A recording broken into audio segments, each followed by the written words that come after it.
on offense to start this game. And there's a good look at the Trojans as they come on the field. Thornton so far this year, they started off the year beating Random 23-12.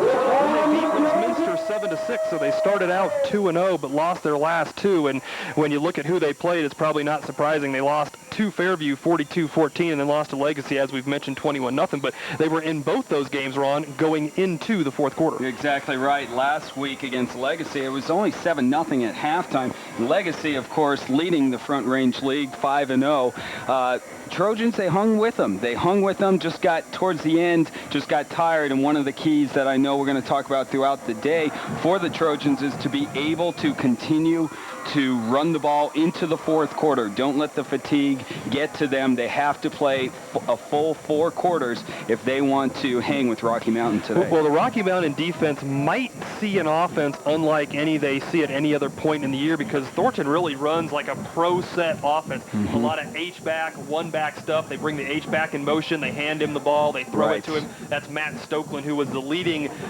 receiver on the team last year as a sophomore in all-conference selection. This year, he's the team's leading rusher, so he's very versatile, and he's a big kid, 6'2", 200 pounds. But that Rocky defense might be tested unlike they've been tested before. Well, not only will the defense be tested, but you're going to be tested trying to keep up with these guys, because they will. They'll hand the ball off to receivers, H-backs, you name it. They're going to do a little bit of everything. You mentioned Matt Stokeland. He was all-conference. He's a junior, 6'2", 200 pounds. He needs to have a big game. Last week, he only rushed for 7 yards on 8 attempts. They need to get him going, but the Rocky Mountain defense is a tough defense. They only return 5 starters, but you're going to see them mix it up with multiple fronts as well, 4-3 base, 4-4, and guys crashing the line. I think one of the keys for Rocky Mountain is going to be able to keep this Thornton offense down, because Thornton's offense has struggled, especially in the last 2 games. They've had like 10 trips into the red zone, and they've come up empty in just about all of them. And Rocky doesn't want to be the team that Thornton gains its confidence against. That the offense gets back to good with. No. Thornton has a handful of kids who are Division I talent. This team is not talent deficit. I mean, they've got some talented kids, but you just don't want them to gain confidence against you. No, you don't. Only 14 points in the last 2 games for the Trojans offense. You're going to look for Stokeland's, Marcus Lahr, the wide receiver, and Justin Tiemann, the quarterback, to put some points on the board. They need to get things going, and they're going to need to put points on the board if they want to keep up with the Lobos. Dave McCray, number 3, is a deep man for Thornton. Kicking off for Rocky Mountain is going to be Dan Martin Jr., number 39. So McCray is standing at his goal line, and then a couple other Trojans. Nick No is up at about the 10, and that kick is going to be fielded by McCray at the 15. McCray's taking it out across the 25 and runs over a few Lobos, and Rocky Mountain will start the drive. Thornton will stop the drive at its own 33-yard line. And you hate to see it starting right off on a special teams play. Number 47, Kyle Franz, the linebacker for the Trojans, limping off. Someone just rolled up on his ankle, and he's limping off. Never like to see that to start the game. He's a 6'2", 220-pound sophomore. And here you see Thornton coming straight from the sidelines with no huddle, 3 receivers and 1 back behind Justin Tiemann, their junior quarterback. Tiemann gives it to Stokeland right off the bat, and Stokeland is going to be stopped for about a gain of 1, a name we will call often today, Jeff Barbario, in on the tackle. Barbario, senior, 5'11", 192. He's the team leader in tackles. Starting lineups on offense for the Trojans, Justin Tiemann, he leads the conference in throwing yards. Matt Stokeland, he'll catch the ball, he'll run the ball. He will do a little bit of everything for Thornton. And on the offensive line, their most consistent performers, number 55, the center, Dan Hamill, 5'11", 240 pounds. 2nd and 9 for Thornton. Again, 1 back in the backfield, and Tiemann looks to throw.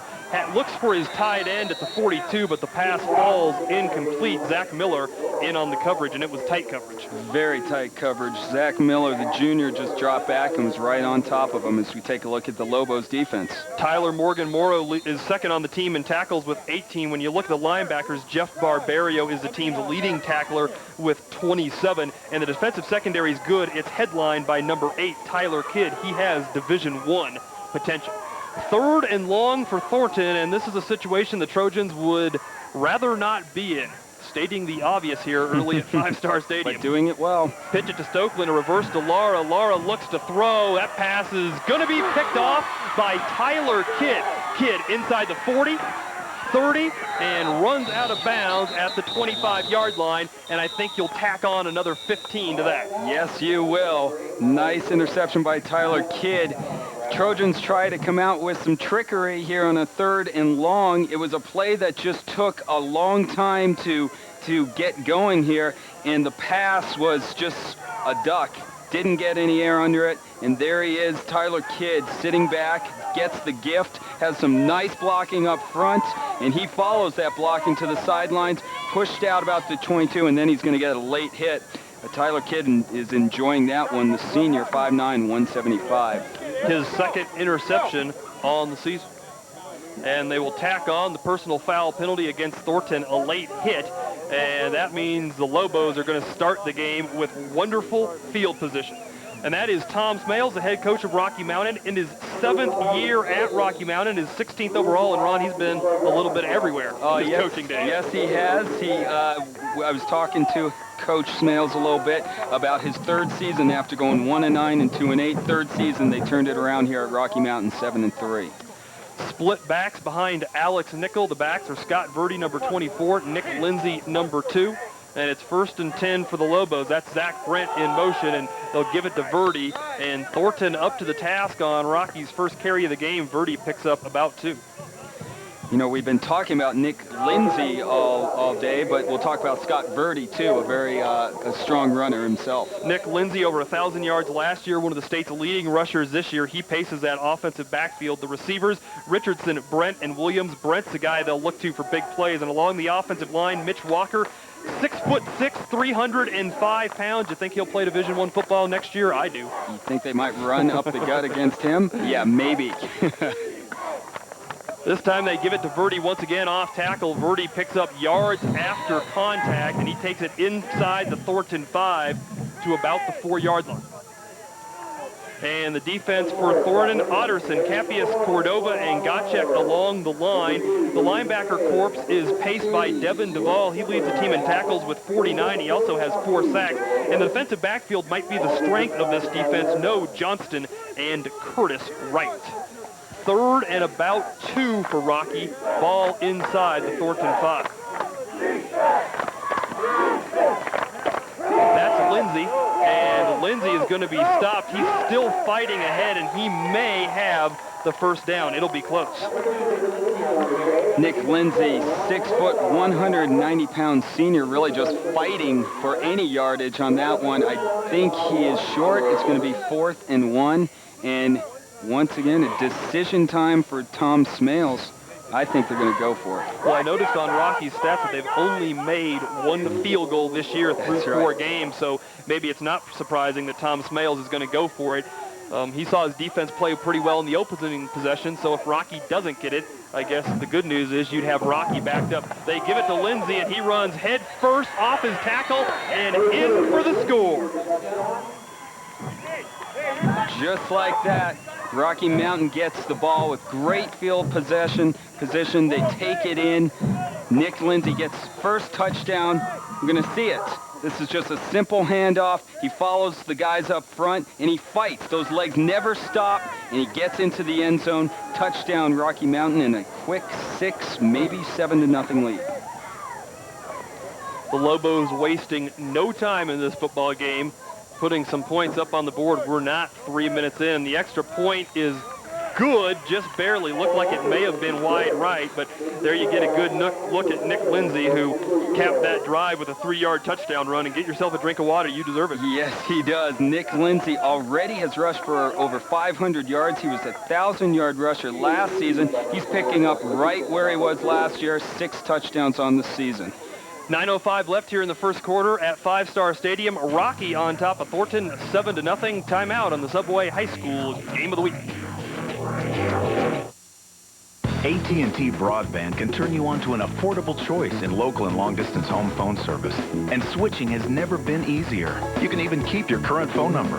With AT&T Digital Phone Service, you can get the lines you need and the features you want, like caller ID and voicemail, all at a great value. So call today and get connected.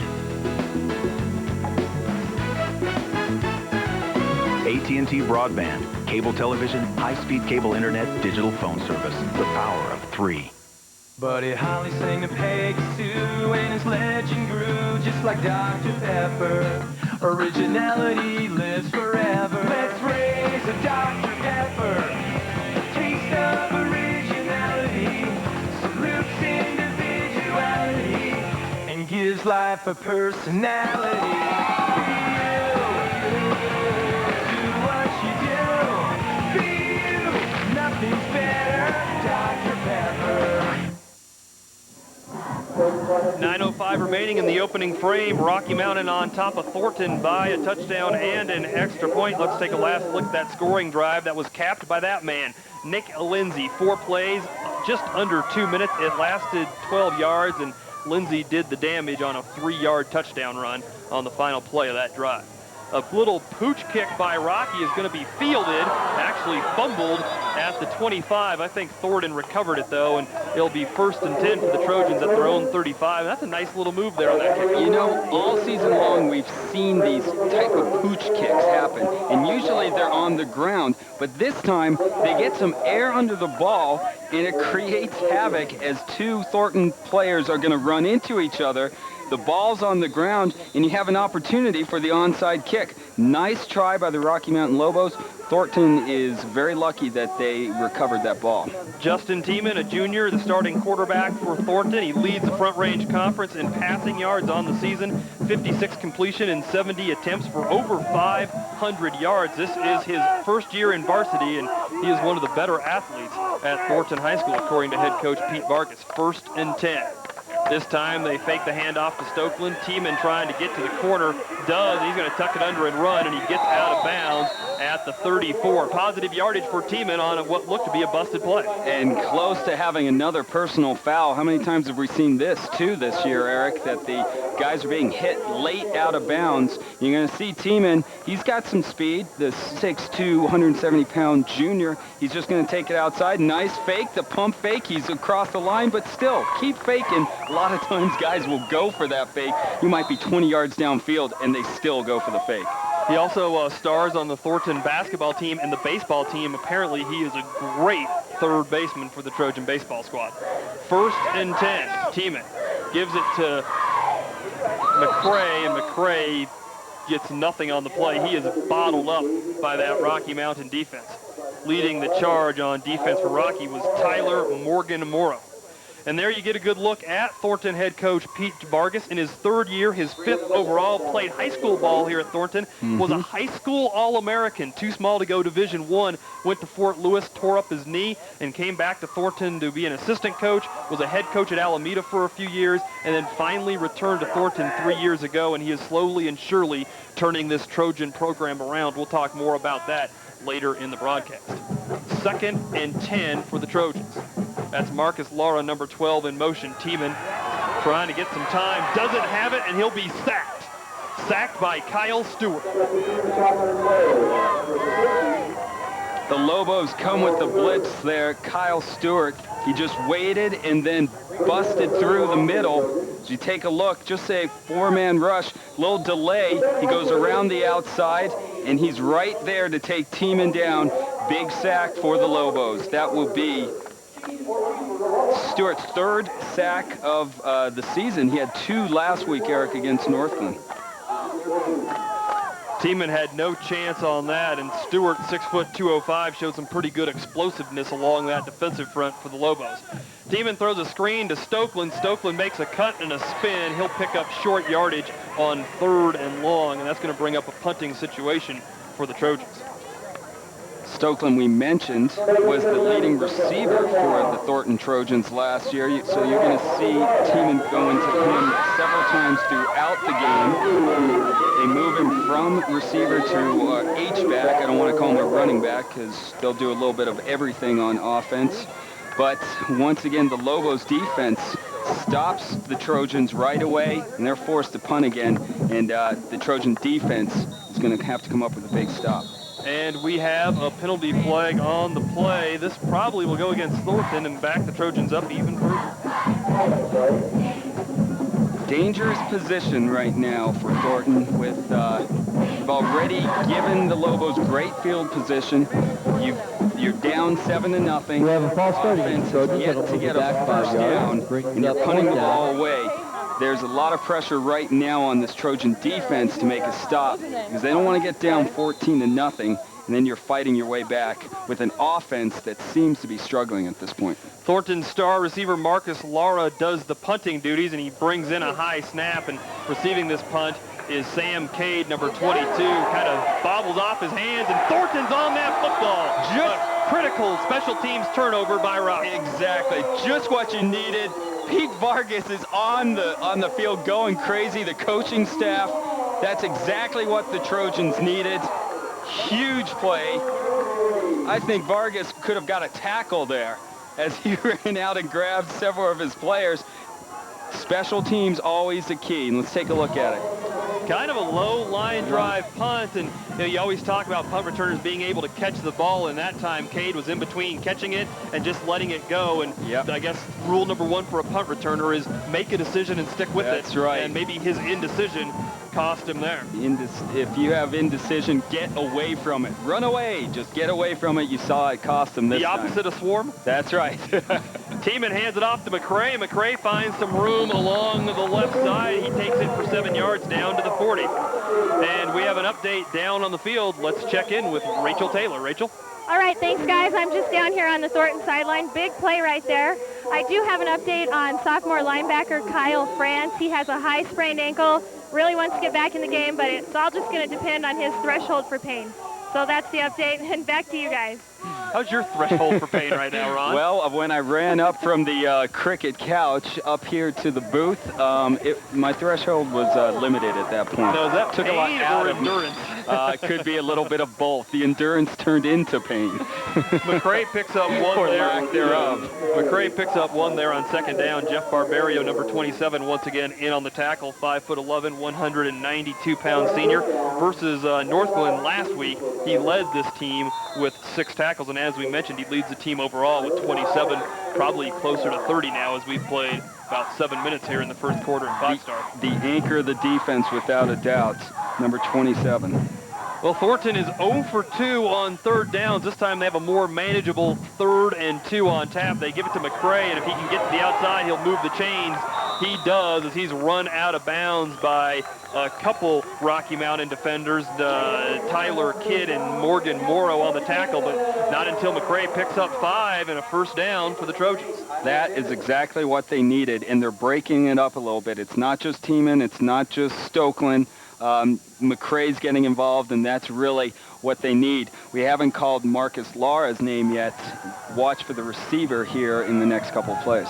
Last week versus Legacy, Thornton had 9 yards rushing, already 11 here in the first quarter. That's Stokeland on a nice little misdirection move, and Stokeland tries to elude a tackle, falls ahead for more yardage. That's a pickup of 7. That reminded me of the old Statue of Liberty play. Justin Tiemann pulling the Brett Favre, really, and he's wearing his number. He ran, after he handed the ball off, he ran over and was still pretending like he had the ball, jumping up and faking, giving a little Statue of Liberty pose. Well, out of the backfield, McCray and Stokeland are the most dangerous players for this Thornton offense, and they are getting the ball in the hands of number 33 and number 3 often. McCray already with 4 touches, Stokeland with 3, and this is McCray getting his fixed up. She has room to run down to the 20. Another first down.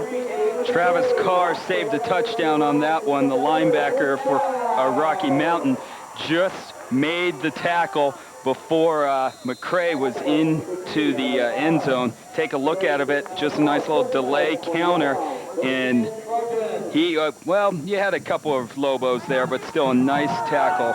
And Thornton's moving the ball right now, Eric, and this is what they needed to stay in this game. McCray, 5 carries for 22 yards. Thornton, 3 first downs already. Rocky Mountain, 0, but Rocky does have the lead, 7-0. As that time, Tiemann's going to be sacked by Barbario once again for a loss of 3. What a great name, Barbario as a linebacker. No kidding. Again, there was some penetration up front, and Barbario, he just came in and knocked Tiemann on the ground. You see right there. Nice block by McCray to pick it up. but no one there to stop Barbario as he comes in and he gets a sack. I couldn't quite get the number, but it looked like Kyle Stewart, the defensive tackle, was the first guy getting in there, got a hand on Tiemann and really disrupted that play before Tiemann could get out of his grasp. So it brings up 2nd and 12 for the Trojans. That's Stokeland in motion. They pitch it to McCray. They've had good success with this play, and McCray turns the corner inside the 20. Barbario once again brings him down at the 16 to pick up 6. And Thornton has kind of found something along the right side of that line. Side. You're right. They're using some speed, and they're pitching out to the right side, which is a bit of a surprise because you do have Tyler Kidd out there, the Lobos cornerback, who is one of their best tacklers on the team. But they're going right at him, and they're being successful with their speed and getting to the outside. 3rd down and about 6 for Thornton. Ball at the 20, or the 15 of Rocky Mountain. Shotgun formation. Tiemann rolling to his right, throws in the end zone, up for grab. That pass is caught. Touchdown Trojans on the catch, Clint Fisk. Clint Fisk just waiting for something to happen. Tiemann, you're going to take a look at this as he rolls to his left. Here he is. Nice pickup by Sierra there to give him some time. He throws off the back of his foot. It's almost up for grabs. The ball's tipped, and Clint Fisk just sticks with it, and he gets himself the touchdown. Fisk, the leading receiver. You get a good look at Clint there, a 6'1", 180-pound senior. Had 6 catches for just under 100 yards last week against Legacy, and he comes up with a big catch here this week, and that extra point just gets inside the crossbar, and that ties us up at 7-all, and this play is definitely worth one more look. Key to this, Eric, is look at Anthony Sierra, number 24, the tailback. He's got the block up front that gives Tiemann some time. The ball just bounces right into Fisk's hands. The senior, 6'1", 180, he gets himself a touchdown and a bit of a rest here on the sidelines. You know, I mentioned Marcus Lara.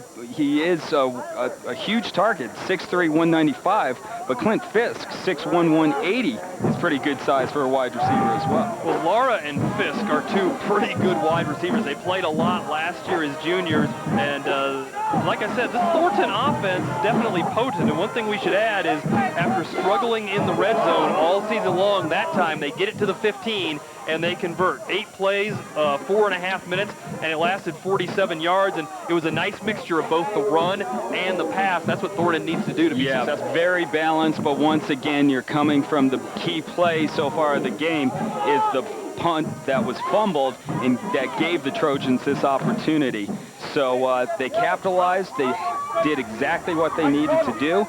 And here we are, tied 7-7. We have a ball game. And you mentioned that fumbled punt. To my research, that's the first fumble Rocky Mountain has lost all season long. They had 4 fumbles, hadn't lost 1. Today, finally, the turnover bug bites them. They've thrown 3 picks throughout the year, but in 4 games, only turning it over 3 times is pretty good. That kickoff too deep to be returned, so Rocky will start it at its own 20. But finally, the turnover bug nips at the heels of the Lobos. Right, and Tom Smales, you know, you always ask coaches, okay, what are the keys to the game? He was very generic in saying, well, you can't turn the ball over. And you did exactly what you said. They dropped the ball 4 times, but they hadn't lost the fumbles yet. And talking with Smales, he's absolutely right. What kills you the most in high school football? Penalties and turnovers. And that'll kill you really at any level. any level of football. I've seen some stats where turnovers are absolutely, I mean, if you have 2 or 3 more turnovers in your opposition, you win like 10% of the time. Good pressure by that Thornton defense on first down. They're going to throw nickel for a sack, and it's Barry Cappius, the 6'1", 215-pound junior, in on the sack. That is our 3rd sack already in this game, just under 2 minutes to go here in the first half. Alex Nickel does get the start today for Rocky Mountain. Right. It was questionable whether he was going to get the start. He was sick, but apparently a late recovery before kickoff gets him out on the field. Lots of fluids. Everyone was suffering from the flu at Rocky Mountain this week, so yeah, there was a question if Nickel would get the start, but he's in there and he's fighting through it. Dudley gives the ball to Lindsey. He's the first man through, and he picks up those 2 yards. Nickel lost on the sack, but it brings up a 3rd and 10 for Rocky. Now Rocky Mountain in a throwing situation. Excuse me, that was Verti on the carry, but they're in a throwing situation, and Thornton's defense, this is where they want to be. They want Rocky to be in 3rd and 8, 3rd and 9, 3rd and 10. Right. Thornton's cornerbacks and safety, No, Johnson, and Wright, are a strong point to the Trojan defense. And now you're forcing Alex Nickel to throw on 3rd and 9. Nickel on the season, 32 of 63 for over 350 yards. Rolling to his right, throws down the field. That pass over the head of Lindsey. There was some contact out there between his right, but I think the pass was uncatchable, and it brings up a 4th down, a crucial stop for that Thornton. Well, maybe not a crucial stop, but a nice stop for Thornton to kind of carry on that momentum after that last scoring drive. I think Nickel went to the wrong receiver there. Number 25, Brian Kirchhoff, was further downfield and was pretty much wide open. Kind of threw it over one and too short for the other. That's right. The gray area. Not where you want to be. Dave McCray and Jake Johnston back to receive this punt, and it's a good snap and a nice high spiraling punt. McCray fields it at the 43, breaks 1 tackle, and McCray has some room to run. There's a penalty flag on the play, and McCray's still on his feet. He's not going down. And he's still running. And He's more the flags are coming. Bunny. Flags are flying, and he's still running. That's a 15-yard, actually a 17-yard return, but it may come back because of penalty. I think it's going to. On the tackle. And yes, it is. Holding on the Trojans. You know, a lot of guys on special teams don't always get their props. Number 80, Zach Brent on that play. There's lanes that you stay in on special teams. And the 2 guys on the, as you see holding, the 2 guys on the outside, their job is to contain. Make sure that that guy does not get to the outside. And Zach Brent did a great job of containing and forcing McCray to come back into the middle of the field where he had the rest of the Lobo special teams guys waiting for him. Nonetheless, Thornton starts, despite the penalty, in good field position at their own 49. Tiemann coming off that 15-yard touchdown pass. Let's see if the junior's feeling it. They give it to Stokeland. He cuts it up inside, and he's going to be thrown for about a 3-yard loss. The first man to hit him was Morrow. Kyle Stewart finished him off, and the 2 combined to tackle Stokeland for about a 3-yard loss. Well, the Lobos' front 4 of Morgan, Stewart, Walker, and Robinson right now, they're getting in past the Trojans' offensive line, and as we said, they're gonna break it up a little bit. Sometimes you'll see 4 up front. Sometimes they'll drop 1 guy back, and other times they'll bring 8 guys into the box. So this is a very active Rocky Mountain defense. That's the end of the first frame here at 5 Star Stadium. We've got a good one, a battle between Front Range Conference opponents, Thornton 7, Rocky 7. We'll be back with the second quarter. That's next on UPN 20, the Subway High School Game of the Week. Remember, your home team plays here.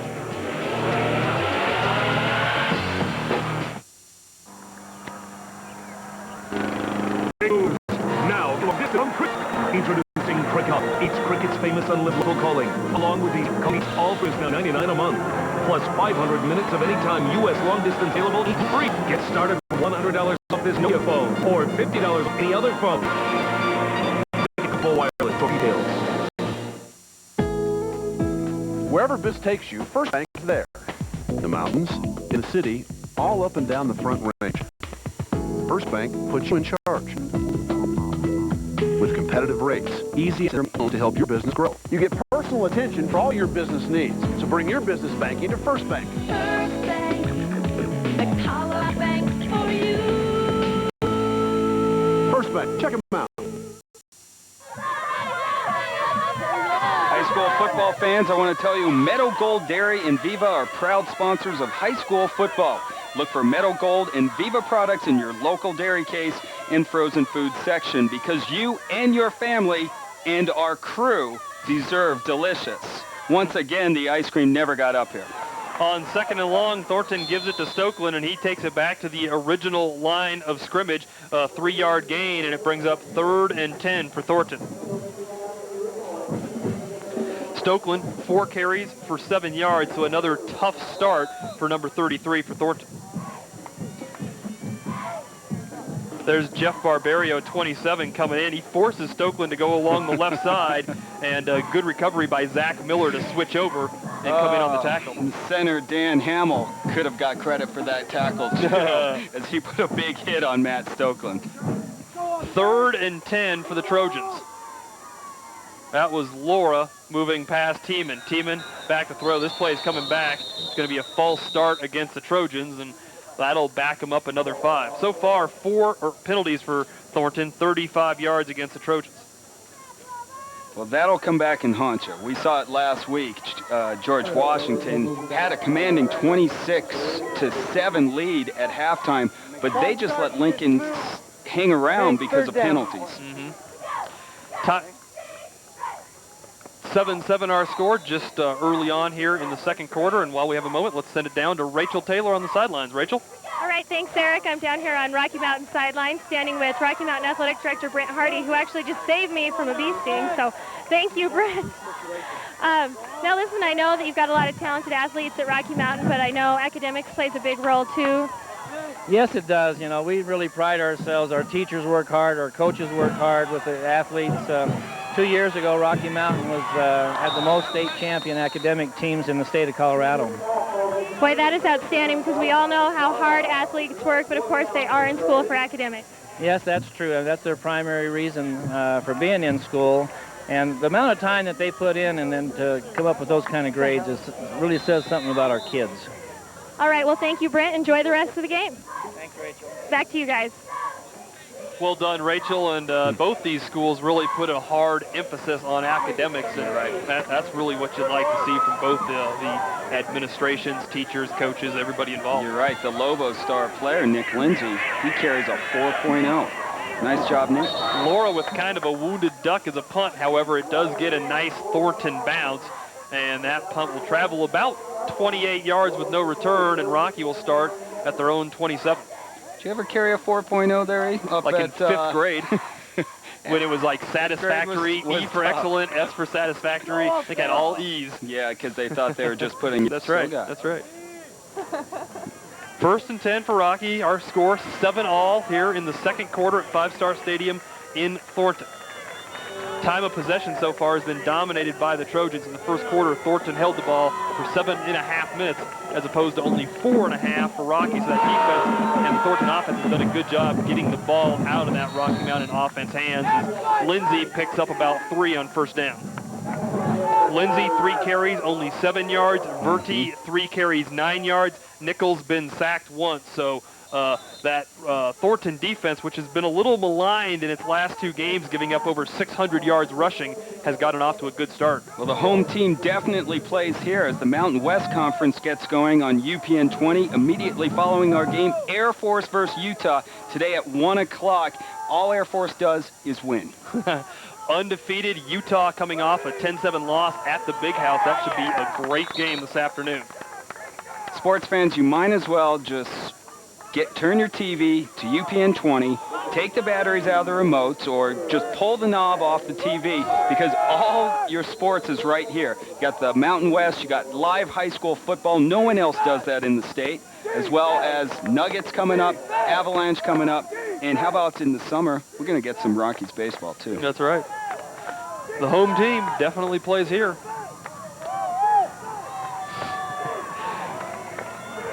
Third and about 3 for the Lobos. Nickel back to pass, under pressure, throws to the side. A nice catch hauled in by Verti, but it's going to be about 2 yards short of the yardage marker. That was a nice catch by Verti there on the sidelines to stay in, and it was awkward. He had to reach for that as Alex Nickel gets it out there, just didn't have enough on it. Verti should have, if he could have held on and stayed in bounds, he could have cut it up and gotten the first down, but it looks like they're short by a couple yards, and they are going to punt it away. Thornton defensive coordinator Leroy Velasquez, in his 3rd year, has to be awfully pleased with the way his defense is playing here in the first half of this afternoon's football game. Jake Johnston and Dave McCray back to field the punt, and it's a nice high punt. McCray is going to call for a fair catch, and he hauls it in at the 28, and that's where Thornton will set up shop. Very impressed by Davey McCray so far. He's doing it on offense and doing it on special teams as well. And for 2 weeks in a row, we've got a good one cooking here at 5 Star. 7-7 our score. The Subway High School Game of the Week. We'll be back.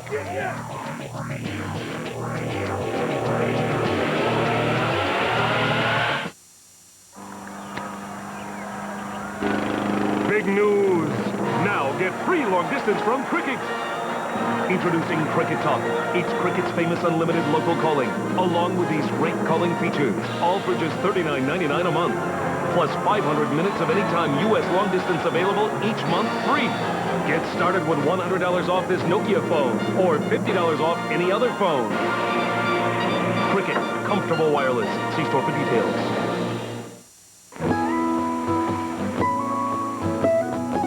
Our dad's idea of time on the road is different now. He signs more report cards than autographs and spends more time on our wardrobe and hair than his. Instead of people watching him play, he watches us play. But one thing hasn't changed. Every night, he plays to a full house.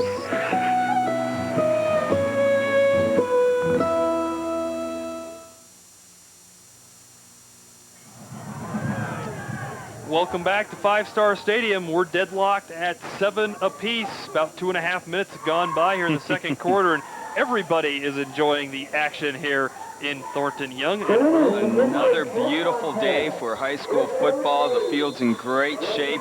They just put in the synthetic turf last year, new press box. Stadium's looking good, E.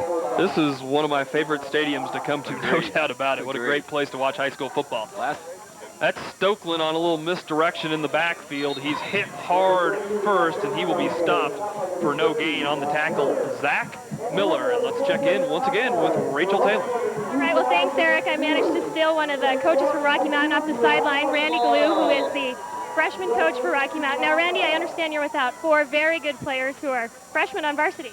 Yeah, we've got a couple of twins. One plays quarterback, and one's a linebacker, and then we have a defensive lineman and a defensive back. They're doing a pretty good job for them.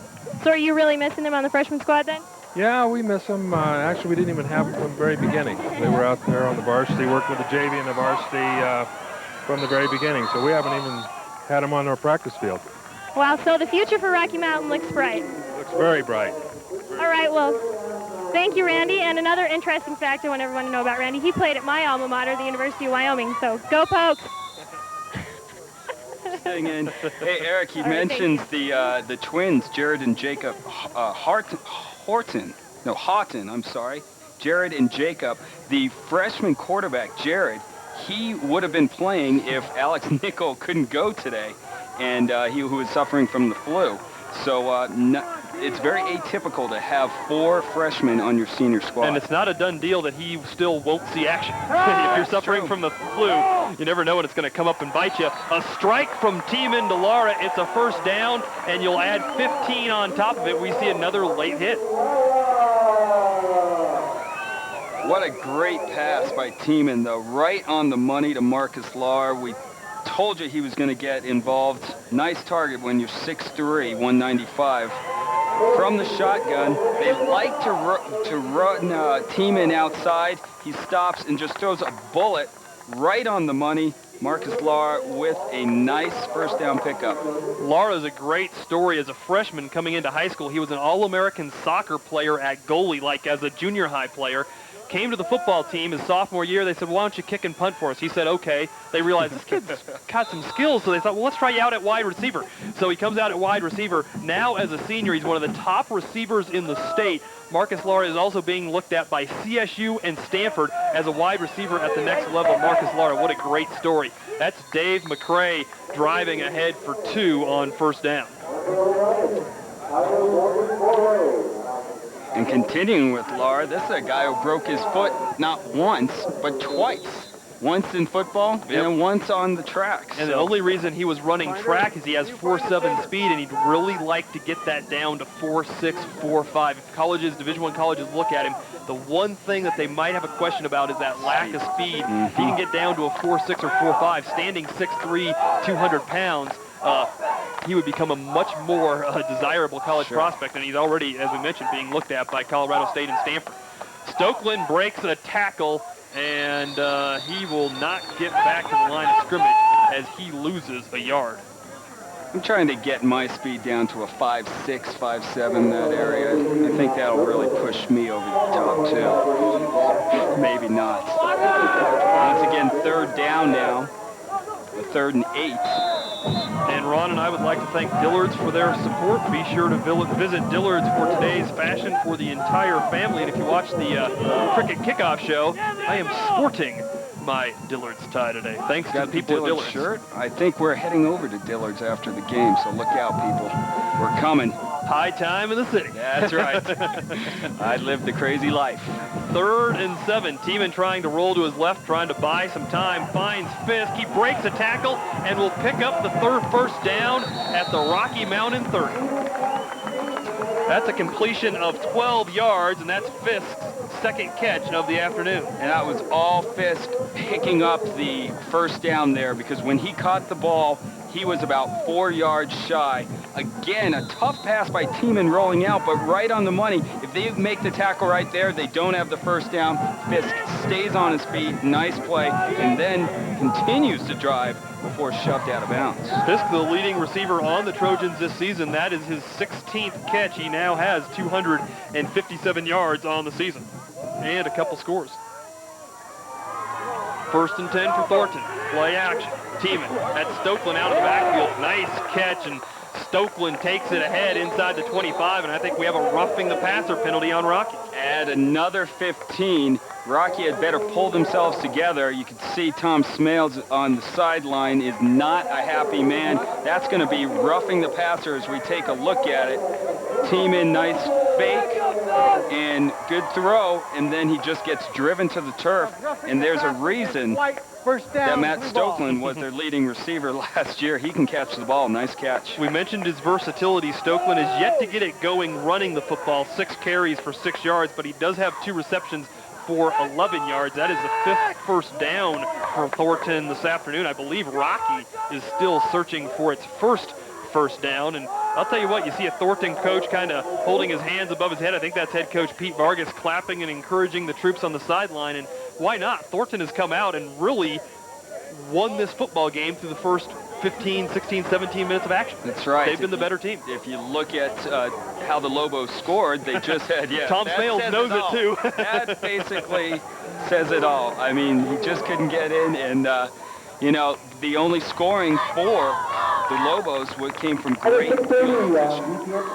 Don't forget to drop by your neighborhood Walmart to nominate your favorite Dr. Pepper Students of the Week. We're looking for outstanding athletes, scholars, musicians, or students making a difference. Look for the Dr. Pepper display at all Front Range Walmarts. Every Saturday, the coach, Irv Brown, will announce the Dr. Pepper Students of the Week during the live telecast of the Subway High School Game of the Week. And he will do that once again at halftime of our game between Rocky Mountain and Thornton. A nice front range contest being battled here this afternoon. And that's Dave McCray looking for room to run. Can he get to the corner? No, he cannot. McCray will be thrown out of bounds right at the line of scrimmage. I want to know where Irv got that Dr. Pepper jacket that he sports on those commercials. I want him to hook us up. I hear he wears it every day at his remote. Why not? Why wouldn't you? The coach, we appreciate his support, and Dr. Pepper's. Well, no one supports high school athletics in this state like Irv Brown. No. Whether it's on his radio show or TV. I mean, Irv does a fantastic job of promoting high school sports in this state, no doubt about it. 2nd and 10 for the Trojans. Tiemann, a little play action. That allows him to get to the corner. He has room to run. Throws to Stokeland for a touchdown.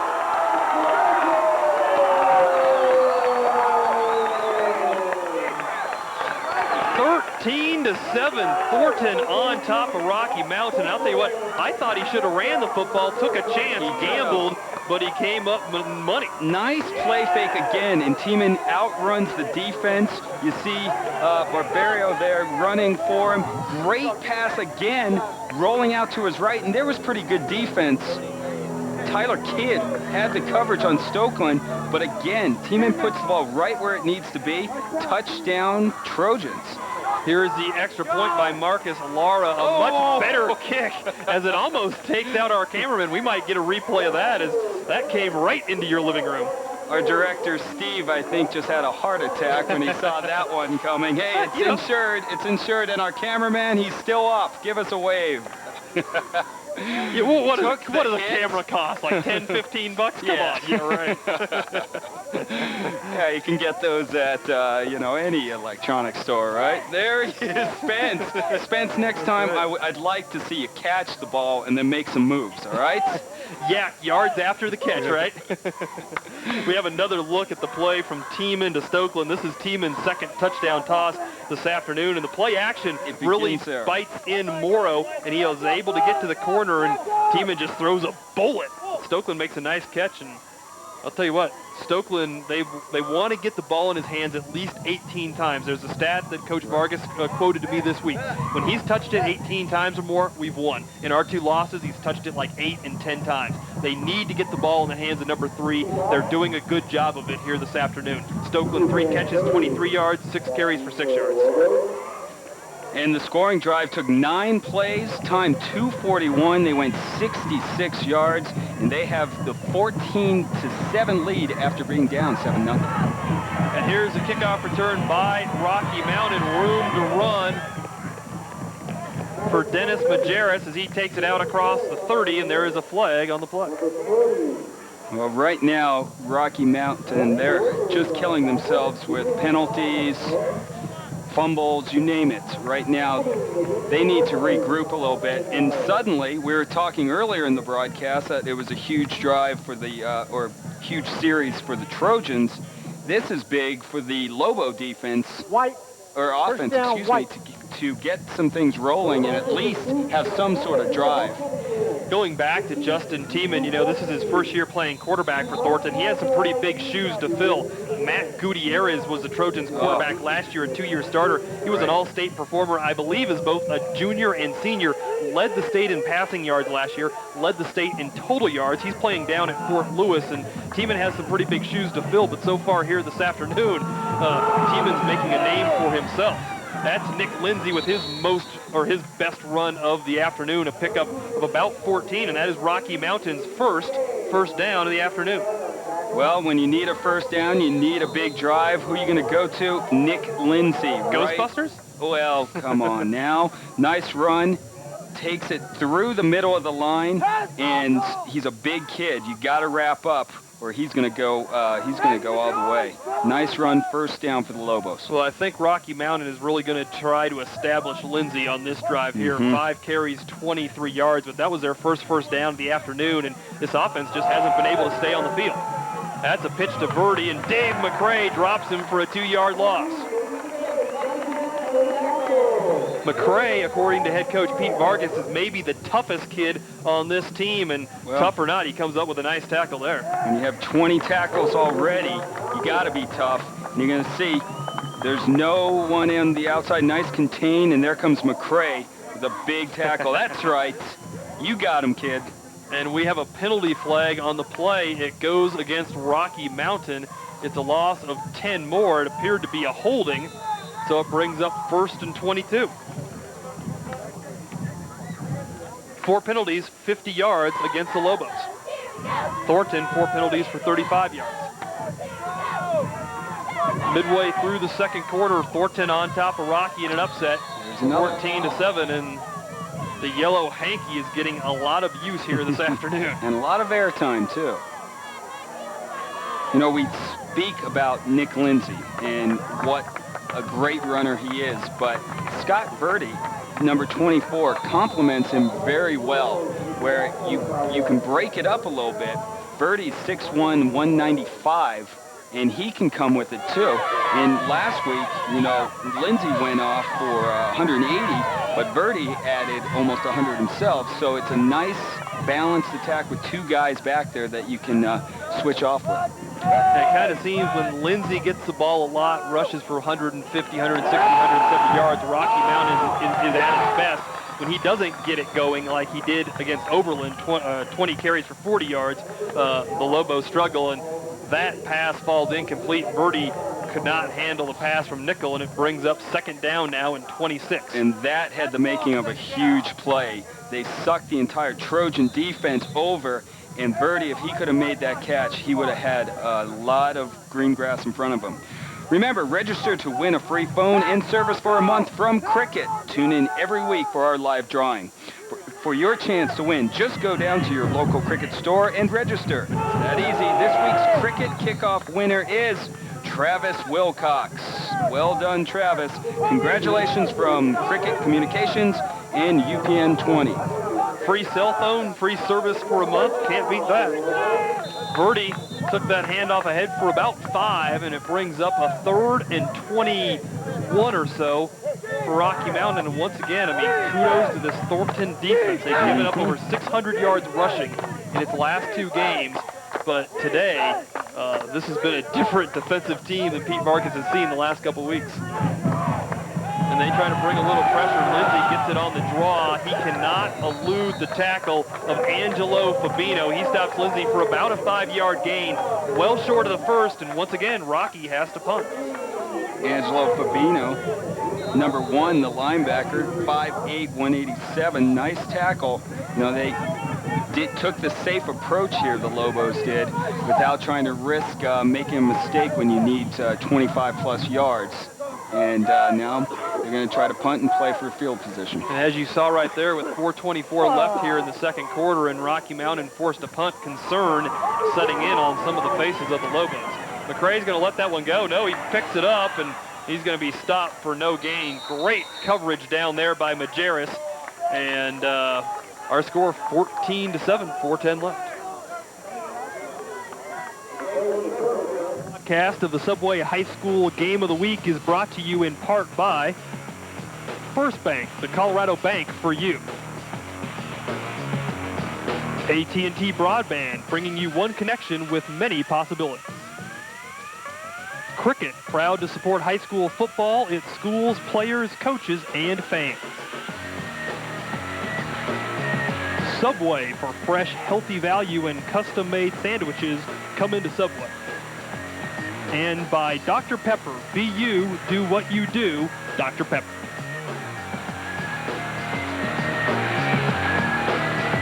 Welcome back. Justin Tiemann on fire once again. He has now completed 5 in a row. That includes a touchdown. And on that last play, Marcus Lara caught a wide receiver screen. But how about the block by Matt Stokeland? We talk about him being able to run the ball. We talk about him being able to catch the ball. There, he helps the team out with a vicious block. That's why he's all conference, and he's only a junior. He's going to be around, and we're going to be calling his name all day today and probably next season, too. But Tiemann, you mentioned the big shoes he had to fill in replacing former quarterback Matt Gutierrez. He's thrown 2 touchdown passes already, and, you know, maybe struggling a little bit in the beginning of the game. He's found his rhythm. He is 7 of 9 for 67 yards, 2 touchdowns. Not a bad day for the junior quarterback, Justin Tiemann. 2nd and 5 for the Trojans, and they fake it to Stokeland. Tiemann looking to throw. Has a man. It's McCray. That's good for a first down and more. A pickup of 10, Tiemann to McCray. Great play there. We'd like to thank Subway for their sponsorship of the High School Game of the Week.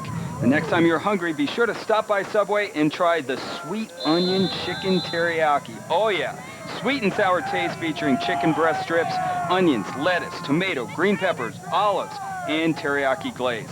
This is just one of the great new sandwiches featured at Subway. Remember, the next time you're in Subway, thank them for helping make these high school football games possible on UPN 20. And Eric, when things aren't going my way, I can always count on that sweet chicken teriyaki sandwich. Nothing turns around a great day like a nice Subway sandwich. And let's take a look at that second down conversion by Thornton. Once again, Tiemann able to get outside, uses the play action fake to bite in the defensive end, pump fakes, and finds McCray out of the backfield. McCray doesn't break a tackle, but he picks up about 10 yards. It moves the chains, and this Thornton offense right now is playing with a lot of confidence, Ron. Every time they seem to complete a pass, they just seem to get a little better and a little better. It's true. I think they're finding their rhythm and they're starting to drive. Teeman with what we used to call at Columbine the Endicott move, one of our quarterbacks who would be 40 yards downfield and he'd still do the pump fake and people would jump for it. Not only is doing the pump fakes, but the play action is huge too. As you see, he's 8 for 11. I want to say he's completed his last 6, maybe 5, and 2 touchdowns as well for Teeman, so they're looking pretty good. He's completed his last 6 for about 55 yards. And quickly, Eric, remember, today, football doubleheader on UPN 20. Air Force Falcons will take on a very tough defense of the Utah Utes. That game coming up right after ours. Late stages of the second quarter, Thornton starting to move again. There's a handoff to McCray, breaks a tackle, runs into his own offensive lineman, and McCray is going to be thrown for a big loss. Depends on where they'll spot it. They spot it inside the Thornton 20, and that could be a drive killer. Robinson, Morgan, and the entire front line of the defense for the Lobos getting penetration, and there was just no place for Davey McCray to go. Sometimes it's better just to go down. Yeah, if you're going to run into someone on your own team, Chris Martin, who stands 6'5", 260, that's not the guy to run into. Yeah, well put. Second and long for Thornton. Clock moving inside 2.5 to play here in the second quarter. Good look at the junior quarterback for Thornton. He's been on a roll, completing his last 6 in a row. Can he make it 7? He can. Finds Stokeline across the 45, and good for a first down. If it holds up, there is a flag. There could have been some movement. One of the receivers might have moved a little quick for the Trojans. We'll have to see. The refs are talking about it right now. But again, it's an 18-yard pickup nonetheless if it stands. Illegal procedure against Thornton, so that play will be called back. But we talked about it. Teeman has found a rhythm at this point, and he's throwing the ball very, very well. Here's our call. Shift against Blue, remains second down. Yep, illegal shift, and that takes it inside the Thornton 25, and the Trojans are doing a good job of moving backwards here all of a sudden. 5 penalties, 40 yards against Thornton.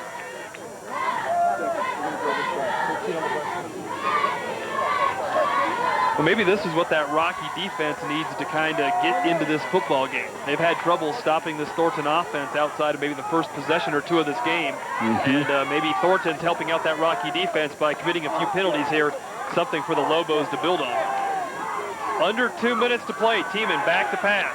Looking for the screen. That falls apart, throws deep, and that pass too tall for Fisk. And Teeman was hit hard after the play by Steve Robinson. Not a late hit, just good pressure by Robinson. A great hit by Robinson, who has 2 sacks already on the season. Then you see Clint Fisk was the intended receiver from Teeman, just couldn't get it there. And one of the few times here in the second quarter that Teeman throws an incomplete pass. Well, it's 3rd and 23, and if I'm Rocky here, I think you play the odds. You look at the clock. There's 1:49 remaining. Do you want to run the ball and just chew off 25, 30 seconds before Rocky Mountain gets its hands on the ball again? If you throw the ball and it's incomplete, you're going to punt the ball to Rocky with probably 1.5 minutes remaining. If you keep it on the ground, Rocky, unless they use a timeout, might have 1:15, 1:10. Something to think about here on 3rd and long. Teeman's going to throw again. And he does, and that pass too tall for Fisk, and nearly intercepted by Kidd. And 1:45 remaining. Thornton leads by 7. Once again, let's check in with Rachel Taylor down on the sidelines. Oh, hi, guys. You know, I didn't find the cricket couch, but I found something even better, the Thornton Comfy Couch. I'm down here with Aaron and Crystal and Don. Don, tell us how you got this deal. Hey, we just bought a couple of tickets for $1 and we won.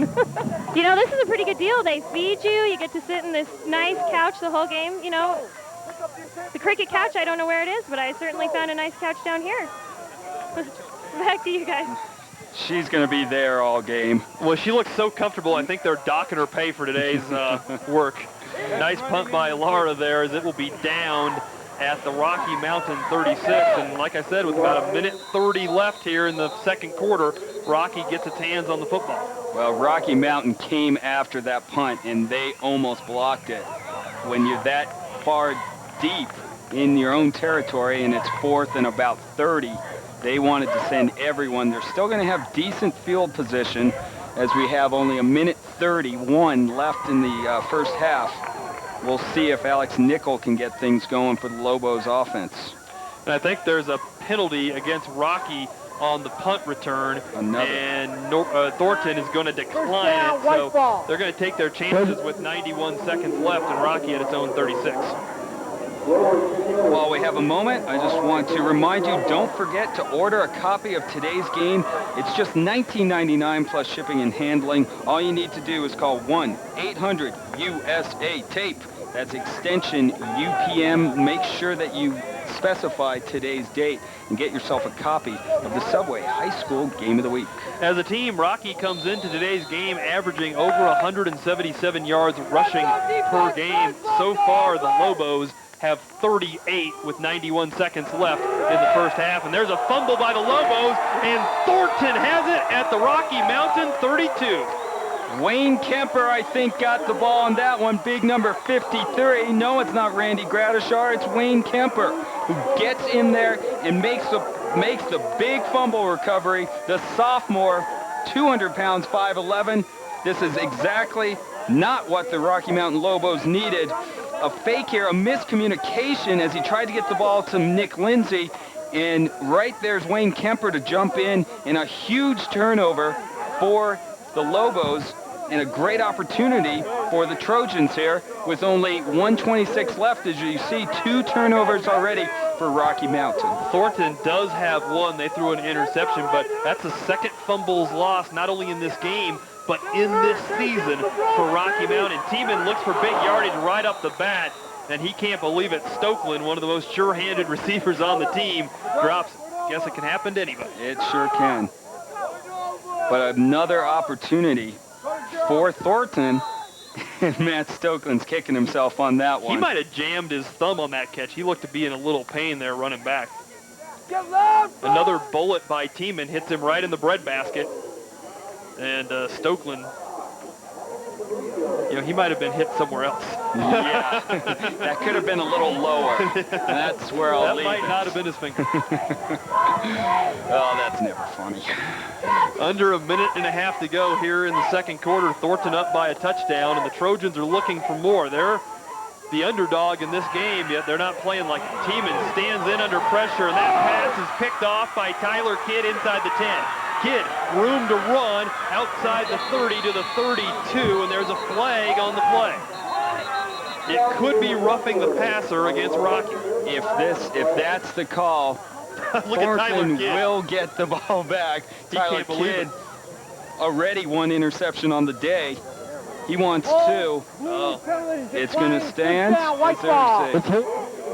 Holding on the Trojans. That will make Tom Smales happy as his offense gets it again.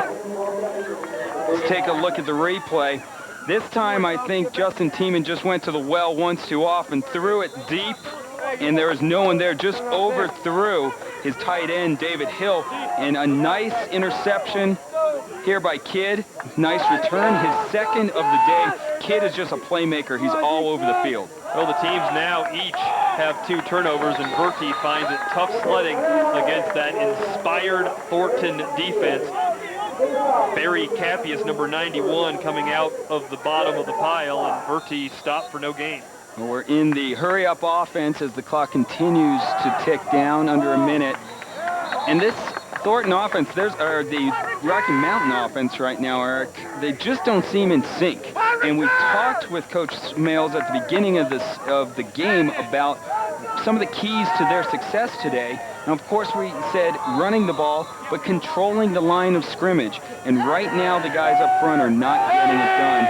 And the Thornton fans are they're happy with their team right now. They'd love to take a 14-7 lead into the locker room. A great look there at Pete Vargas, a former high school All-American who has come back to his alma mater, and he is trying to change the way football is played at Thornton. And at least here so far through 3 quarters, his team has been up for the challenge as that pass is too tall for Richardson down the sideline. The intended receiver Jeff Richardson, a 5'7", 150-pound senior, needed to be about 6'7". That's right. To haul that one in. And that brings up 4th down. Rocky's going to have to punt. Thornton is going to have a little time to work with when they get the football if they choose. There's 46 seconds left. The Lobos just 3 and out. Not what they're looking for on offense.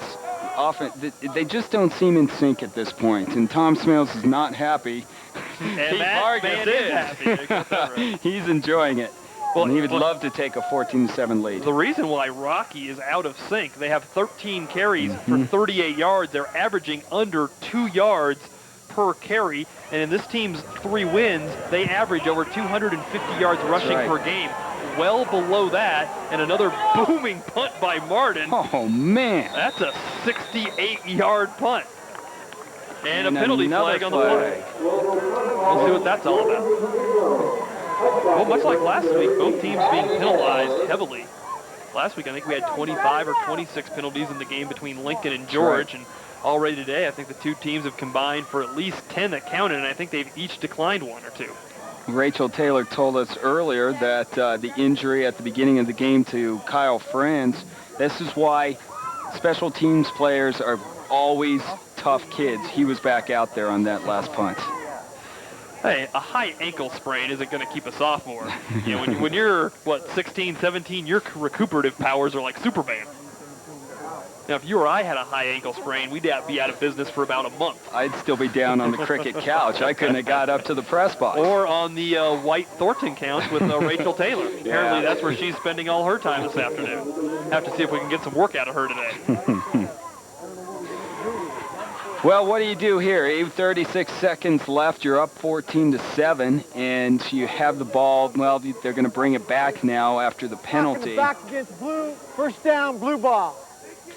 Well, the officials are on top of it. They haven't missed anything. A couple of penalties on special teams. They've been on their game, and the 2 teams aren't getting away with anything here this afternoon. Well, they knew this game was being broadcast on UPN 20. They want a little FaceTime, too. A little AT. No, the refs do a great job, and you know what, while we have a second, last week I talked with some of the refs about some of the differences between college and high school, and I'll let you know about that after the spell. Tiemann takes a knee. Continue. Well, basically, that was quick. You ready? One of the calls was intentional grounding, and it's different from the pros to college to high school.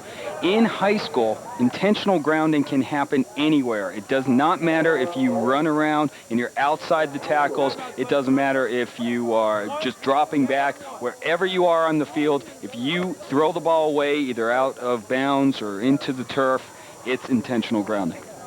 I did not know that, obviously, if you were watching last week, but neither of us did. Good thing to know.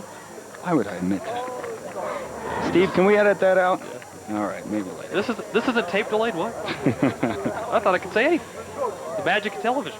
That's right. Of course, making us look good might require more than just a couple edits. Yeah. Maybe a plethora of That's edits. a full day's edit, without a doubt. Kind of like Dillard's. 24/7 job making us look good. 32 seconds left here in the second quarter. The Thornton Trojans, led by an inspired defensive effort and a pretty good performance by their junior quarterback, lead Rocky Mountain 14-7. And I think this is smart what Thornton is doing here. Take a knee, go to the locker room, up a touchdown. The last couple times Tiemann's thrown it, he threw one interception and had another one dropped, and McCray brings it outside the 5 and is hit hard at the 8 or 9, and that should be good for about 6 yards in the final play of the quarter. Actually, Rocky Mountain is using their timeouts now. Coach Smales, they got close to that last punt, so if they can force Thornton to punt the ball, they might have a shot at a block in either safety or a fumble recovery for a touchdown. Well, it's a good thing to have some timeouts left. That's right. I'll tell you, it'd be interesting to be in that Rocky Mountain locker room at halftime. Tom Smales definitely is, as a teacher and as a coach for as many years as he's been coaching, this guy, he asks and he wants discipline from his team, and he is not getting that today. A lot of penalties, a lot of mistakes, and they just don't seem to be clicking either offensively or defensively. That pro set by Thornton, that ability to run the ball and throw the ball, really has this Rocky Mountain defense kind of on its heels a little bit.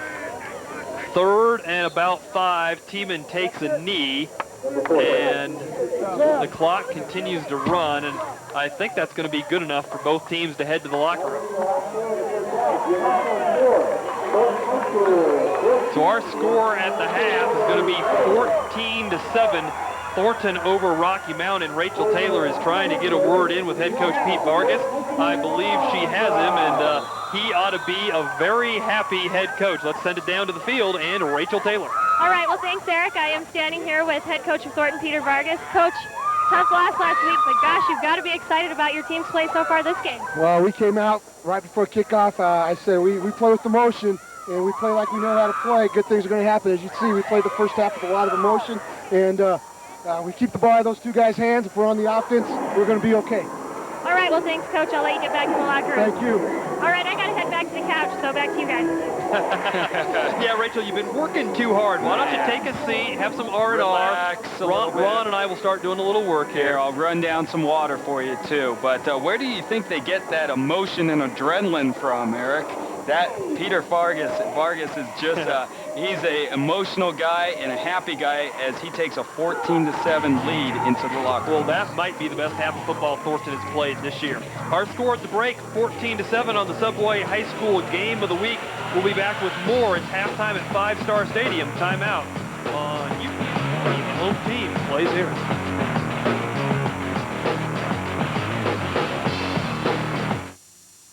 AT&T Broadband can turn you on to an affordable choice in local and long-distance home phone service. And switching has never been easier. You can even keep your current phone number.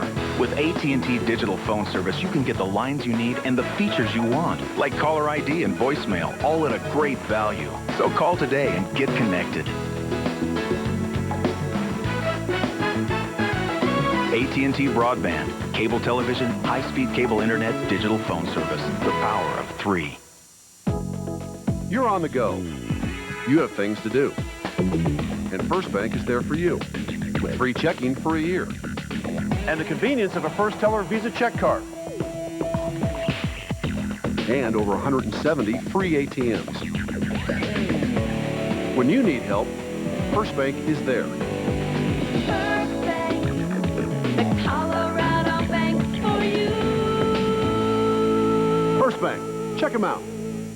Jared, how about something new for dinner? Something romantic, like French. Ooh, and low fat. Of course. 2 new berry vinaigrette chickens, please, Cindy. How about Japanese? Well, Japanese? Oh, hold on. We need 2 sweet onion chicken teriyakis. Hi. I changed my mind again. Let me guess. Mexican, right? How'd you know? Make that 2 new spicy salsa chicken with jalapenos. Introducing a whole world of great new tastes, like the spicy salsa chicken with jalapenos and corn and black bean salsa, and the berry vinaigrette chicken, all on fresh-baked gourmet bread. Subway, eat fresh. Oh, there's a lovely look at downtown Denver from up north of the metro area. The Thornton Trojans, the home team here, or actually the visiting team here today, leading Rocky Mountain 14-7. And Ron, this is definitely a surprise. Yes, it is. We knew that both teams are desperate for a win to stay in competition for the Front Range League title. And one of the telling stats right now, time of possession for the Trojans. You heard Peter Vargas say they can't score if you keep, well, they can, but keeping Nick Lindsay off the field and Nick off the field, that's huge. And time of possession is a big key. But look at the halftime stats right now. 1 first down for the Rocky Mountain Lobos. That is huge. They're keeping that offense off the field. Rushing yards, 43, too. This is a team, Nick Lindsay, last game ran 180 yards, and the team-wise, 245. Passing yards, 81 for Thornton, only 2 for Rocky Mountain. And the offense is just in disarray right now, as Thornton's taking it to them, 109 total yards right now. And, of course, turnovers will kill you every week. Rocky Mountain has 2. Rocky Mountain on pace for about 90 total yards in this football game. That would be about 190 less than what they average on the year. That speaks volumes to the defensive performance by the Thornton Trojans. One other stat we would like to give you, Thornton has doubled up Rocky in time of possession. That means the Thornton offense is keeping that Rocky offense off the field. You can't gain yards when number 2, Nick Lindsay and company, is sitting on the sideline. Exactly. It's 14-7 here at the half. Thornton leading Rocky Mountain. We'll be back with more, but up next, Irv Brown and the Dr. Pepper Student of the Week. There's a light in your soul, says you're one of a kind. Don't never let it go. Be original, an individual, yeah, like Dr. Pepper. Be you, do what you do. Dr. Pepper. Be you, do what you do. Nothing better. Be you, do what you do. I'm Irv Brown with Dr. Pepper's most outstanding students of the week. Brian Polk is a senior at Arvada West High School. Here's a well-rounded young guy, not just an athlete, but a scholar and a 2-year starter on a 5A football team, class president every year, and student body president this year, and a number of activities. And he also is a volunteer coach for Arvada Youth Football. Junior Jennifer Valera at North Glen High School really excels academically, #1 in her class. While given 100% there, she also manages to find time to volunteer at a local hospital every week. She goes out for the sports that are offered at the school, and when she isn't competing, she shows her school spirit by attending other sports events. She's very active in the Key Club, Fall Drama Production, and Link Leadership. Congratulations to Ryan and Jennifer. Do you know an outstanding student? If you do, nominate them to the Walmart Service Center or log on upn20.tv. Be sure to watch our game every Saturday. Live high school action right here on UPN 20. Well, the fans here at Five Star Stadium in Thornton being entertained by the performance of the Thornton High School Marching Band. And we have Rachel Taylor down on the sidelines. I think she's pulled herself off the couch. Congratulations, let's Rachel. go down to Rachel. All right, well, thanks, guys. I did manage to peel myself off that comfy couch. I'm down here now with Maxine Ehrman. She is the athletic director here at Thornton. And as you know, in the first quarter, I did get a chance to speak with the athletic director at Rocky Mountain, Brent Hardy, about, you know, the classroom side of athletics. And now Maxine's going to talk to us a little bit about what the kinds of changes that Peter Vargas has made, not only on the field, but also in the classroom with his players. Maxine? Our head coach is Pete Vargas, and he's an alumni from Thornton High School, and so he has a real huge buy-in to Thornton High School and to the athletics and also to, you know, all of our academics. So consequently, when he became our head coach and also one of our deans, that was one of his objectives, to try to make sure that these were great young men, not only on the field but also in the classroom, and he's done an exceptional job. He's out there with them all the time, and all the rest of us too, and helping them out, and they have become good leaders in the hallways, in the classroom, and then also on the field, and the sportsmanship and things that he's expressed to them that means #1 to him has meant a great deal, because it ends up showing on the whole school, you know. And last year, once our football program got going, it just caught on, and then our basketball went to playoffs, and it was super. Well, as an athletic director, you've got to be really excited about that, you know, not having teachers coming to you about the behavior of your athletes and about their grades. Yes, very much so. It's great for me, because then I don't have to take care of any of those kind of problems. That Coach Vargas handles his own, and he checks their eligibility, checks their attendance constantly, and he's right on top of it, which is super. You know, it helps me out, but it also helps him, and the boys know that he's right there for them no matter what. All right, well, thank you, Maxine, and good luck to you. Thank you very much. All right, guys, back to you.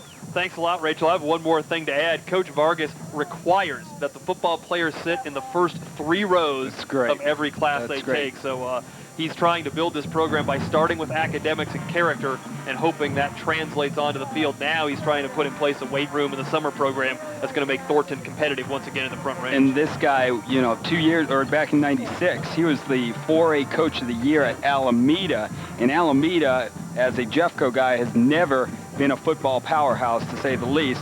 That is a huge, huge honor for Coach Vargas, and we have to give some props to Rocky Mountain too, because they're always in the top 5 with their academics. We talked about it earlier, but Nick Lindsay, not only does he have a 4.0, a 31 on his ACTs. Wow. That's just a little higher than what I had. Yeah, double it. Oh, sorry. We're at the half. Thornton doubling up Rocky Mountain. Timeout on the Subway High School Game of the Week.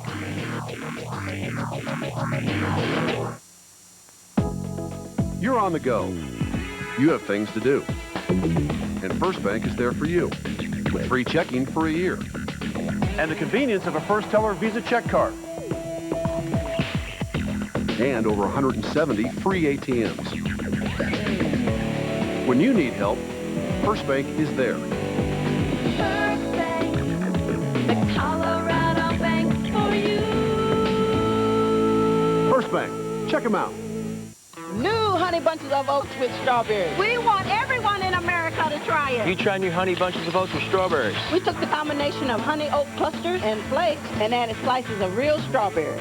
New Honey Bunches of Oats with strawberries. Gene Shalit raves. The Four Feathers is a rousing panoramic adventure on a grand scale. It's heroic and passionate. 4 stars. This is thrilling entertainment. The Four Feathers, rated PG-13. Now playing.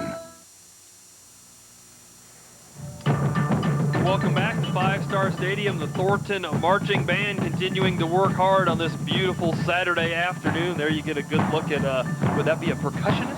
I know that's a xylophone. Right. And a xylophonist? Could be. We look over to xylophone number 2. You know, more modern music has to incorporate the xylophone. How often have I said that? I've been preaching that for weeks. I've been preaching that for weeks, Eric. You know, I think, you know, people like Nelly or J-Lo or whoever it is you like ought to incorporate the xylophone. That's right.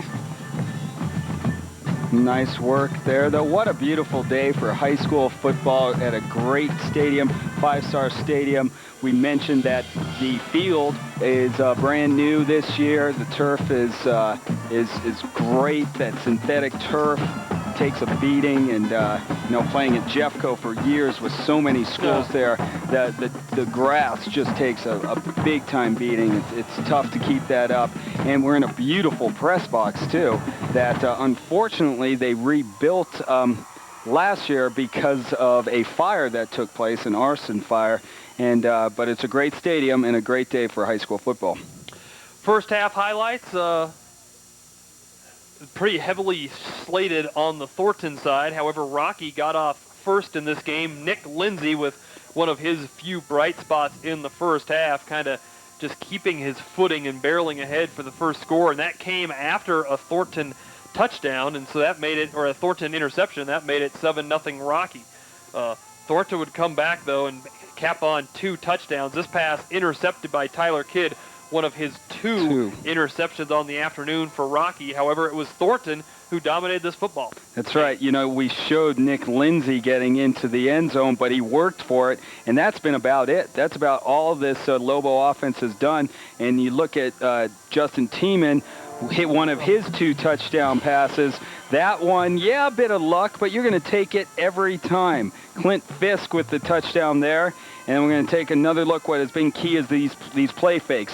They suck in the linebacker there. He rolls out. He's been throwing great on the run. Here he just across his body into the end zone to Matt Stokeland. And suddenly the Trojans, who looked like they were in trouble early, have come back for a 14-7 halftime lead. And it's been a surprising performance by Thornton. We've mentioned it a couple times in the first half, but in Thornton's last 2 games, the Lobos have given up over 600, or excuse me, I should say the Trojans have given up over 600 yards rushing. Legacy had 308, Fairview had 297, and this defense has just been torn to shreds along the ground, and neither Legacy, maybe Legacy and Fairview, but Rocky Mountain, probably one of the top rushing teams in the state, definitely on par with Fairview and Legacy, if not a little better, and yet they've only been able to manage about 38 yards on 13 carries in this first half. Stunning. You got to give the Trojan defense a lot of credit for the way they've come out, and they have been emotional, and you know Pete Vargas got them going, because if they do lose this conference game, you've got a lot of, I don't want to say they're out, but you have a lot of work to do with Legacy at the top of the conference, and Rocky Mountain, they're doing themselves no favors right now. They have got to come out, establish that running game that has been so key. Nick Lindsay, 180 rushing yards last week. He's got 28 right now, and they're getting nothing going. Lindsay averaging a little over 4 yards per carry as a team. Rocky Mountain averaging less than 2. And you talked about what would be said at halftime. As we look over at the locker rooms, Rocky Mountain has yet to emerge. Obviously, right. Tom Smales has a number of things he is trying to get across to his Lobo players here at the break. Well, we'll see. A big key for the Trojans is what you mentioned before. They must be able to run the ball in the fourth quarter. You know, this is a team that has to come out and keep doing what they did in the first half to be successful. If they come out and relax or they get fatigued, tired, the Lobos could jump on that. And the Lobos can score quickly. You know, Lindsay had an 89-yard touchdown against Boulder in the first game of the season. They can score quickly. We haven't seen Nickel really throw the ball. I haven't talked about Richardson, Zach Brand, Skylar Williams, really. They're two wide receivers and tight ends. You might see them maybe try to establish the run quickly and then break it up with some passing.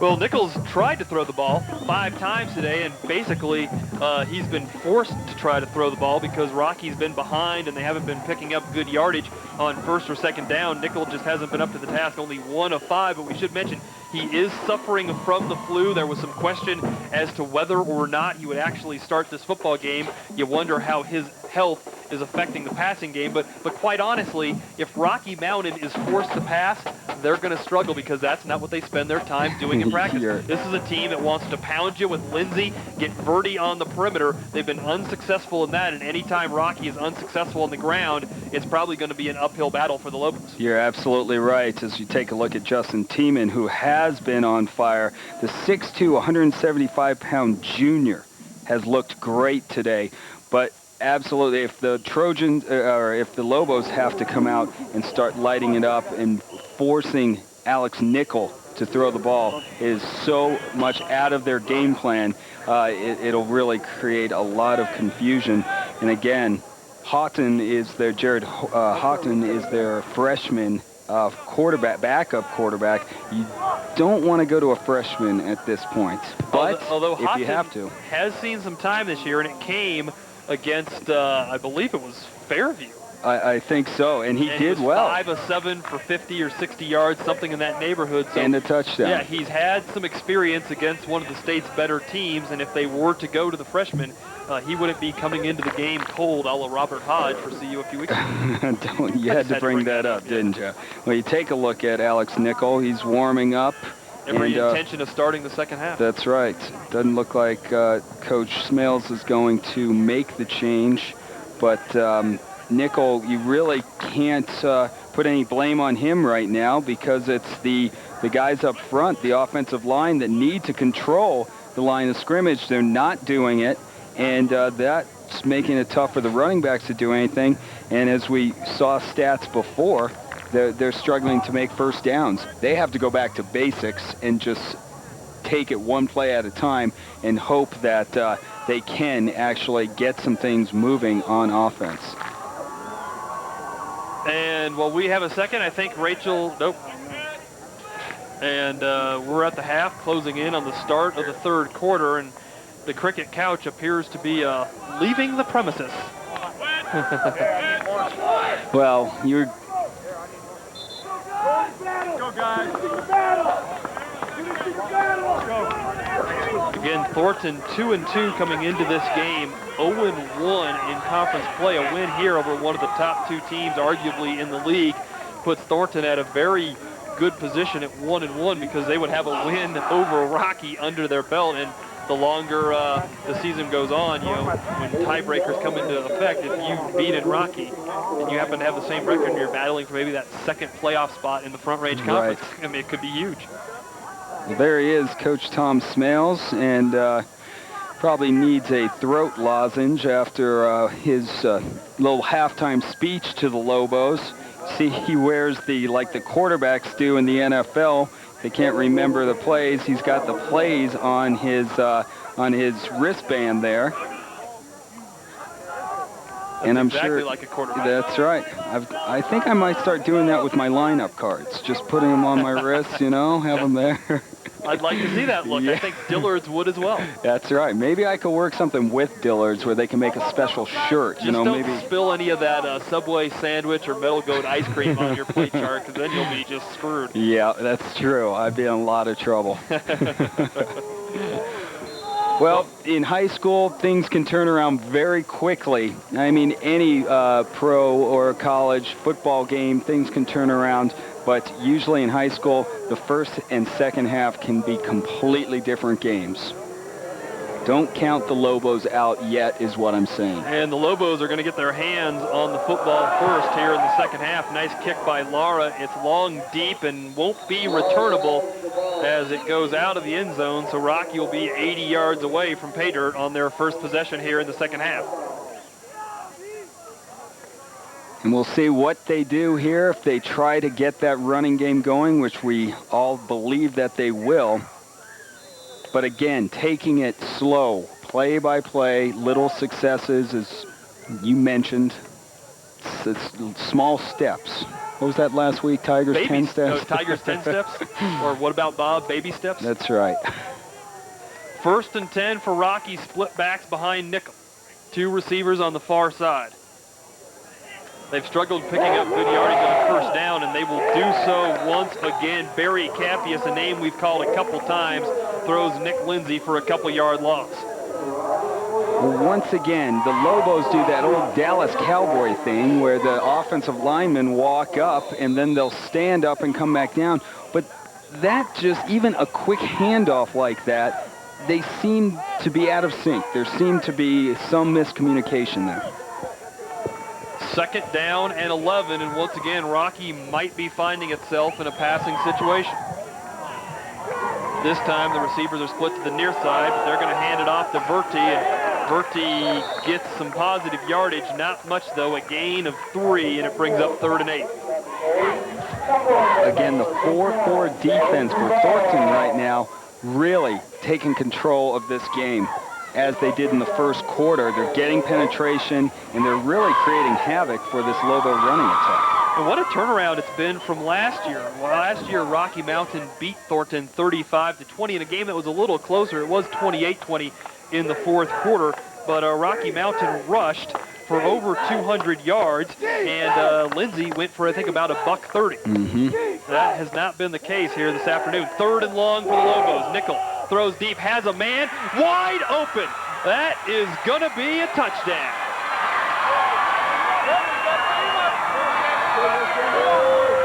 Touchdown for Brian Kirchhoff, 77 yards.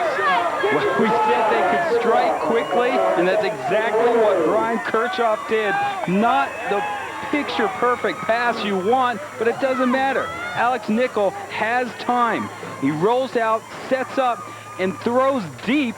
2 Thornton Trojans there, but it goes right over both of them, and there goes Brian Kirchhoff, who has already this season 10 receptions and a couple of touchdowns. He is off to the races. No one is going to catch him. Touchdown just like that with this extra point. That goes wide.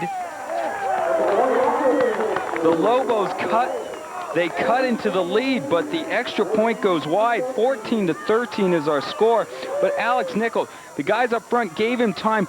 This is not a great pass. I think the Thornton, both defenders were thinking interception. They jumped too early. And there goes Kirchhoff off to the races. He got himself 1 long touchdown. Curtis Wright, number 20, the safety on the play, just wasn't deep enough, tried to use his athleticism to jump up and knock the pass down. Wright, a starting point guard on the Thornton basketball team. They might have been better served if he was a starting forward, because those extra 3 or 4 inches might have been the difference. I think Wright just misjudged that ball, too. He jumped way too early. It went right over his hand and into Kirchhoff's hands, and we've got a 14-13 game. And once again, Rocky Mountain tries the pooch kick. It goes out of bounds, so Thornton will probably accept the penalty and start this drive at its own 35-yard line. Those 77 yards on that scoring drive. 3 plays, just over a minute and a 30, but the scoring play was a 77-yard touchdown from Nickel to Kirchhoff. That eclipses their first half total by about 25 yards. The stat game. What does stats mean anyway? You're going to look at Kirchhoff's stats sometime and say, hey, this guy had a huge game, 77 yards. I believe that was his first catch of the day. They've tried to go to him a few times. We showed you highlights of the Mullen-Oberlin game in the Cricket Kickoff Show where a missed extra point loomed very large, and let's not gloss over that missed extra point by Rocky Mountain because they still trail the game by a point, and missed extra points always seem to rear their ugly head late in game. Come back to haunt you, without a doubt. Stokeline off tackle, and Stokeland is going to be stopped for no gain on the play. Who 7 else? carries now, only 6 yards for Stokeland. Who else but Jeff Barbario, the senior, 5th tackle on the day. 2nd and 10 for the Trojans. Justin Tiemann. You know, he carries himself very well, Eric Tiemann, only a junior, but he seems like he is comfortable in being the leader of this Trojan team and offense. And we already mentioned that he has had huge shoes to fill with Matt Gutierrez graduating last season. Dave McCray tries to get to the outside, and he cannot elude the tackle on the play. In on the tackle for Rocky Mountain was Kyle Stewart. We've called his name a couple times, and again, no gain for Thornton, and they're trying to keep the ball on the ground, maybe chew up some time, keep that Rocky Mountain offense on the bench, but the Rocky Mountain defense has come out here on the first 2 plays and been up to the task, stopping the Trojan running game. Well, you don't want to get conservative now. I mean, Tiemann is throwing the ball well. Let him continue to do that and don't get too conservative. There's a full half of football to be played. 3rd and 10 for Thornton. Tiemann back to pass. Looks to the right. That pass is over Stokeland and nearly picked off by Kidd. That would have been his 3rd. And Tiemann was hammered on that play, too. He's taken a beating. And give credit to the Lobos front 4. Morgan Stewart, Walker, and Robinson. They really set the tone on that series of play, getting into the backfield and creating some problems there. 4th down and 10. The Rocky Mountain defense forces the Trojans to punt, and there will be a penalty flag. And we will see who the infraction is against.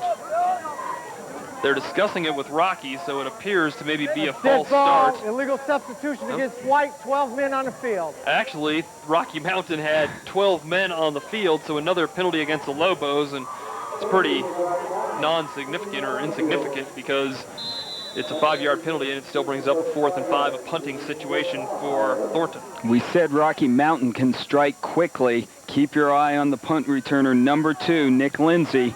He can make things happen. That's a low line drive kick. Lindsay can't get it. There's on the turf. This time, I think Rocky Mountain recovers it. However, there is a flag on the play, but Thornton had another golden opportunity to force another Rocky Mountain turnover. There is a penalty on the play. I'm sorry, Nick, I won't jinx you next time. That's like the Sports Illustrated. No doubt. I am the kiss of death. Crook jinx. The Crook curse. Oh, that's even better. Alliteration.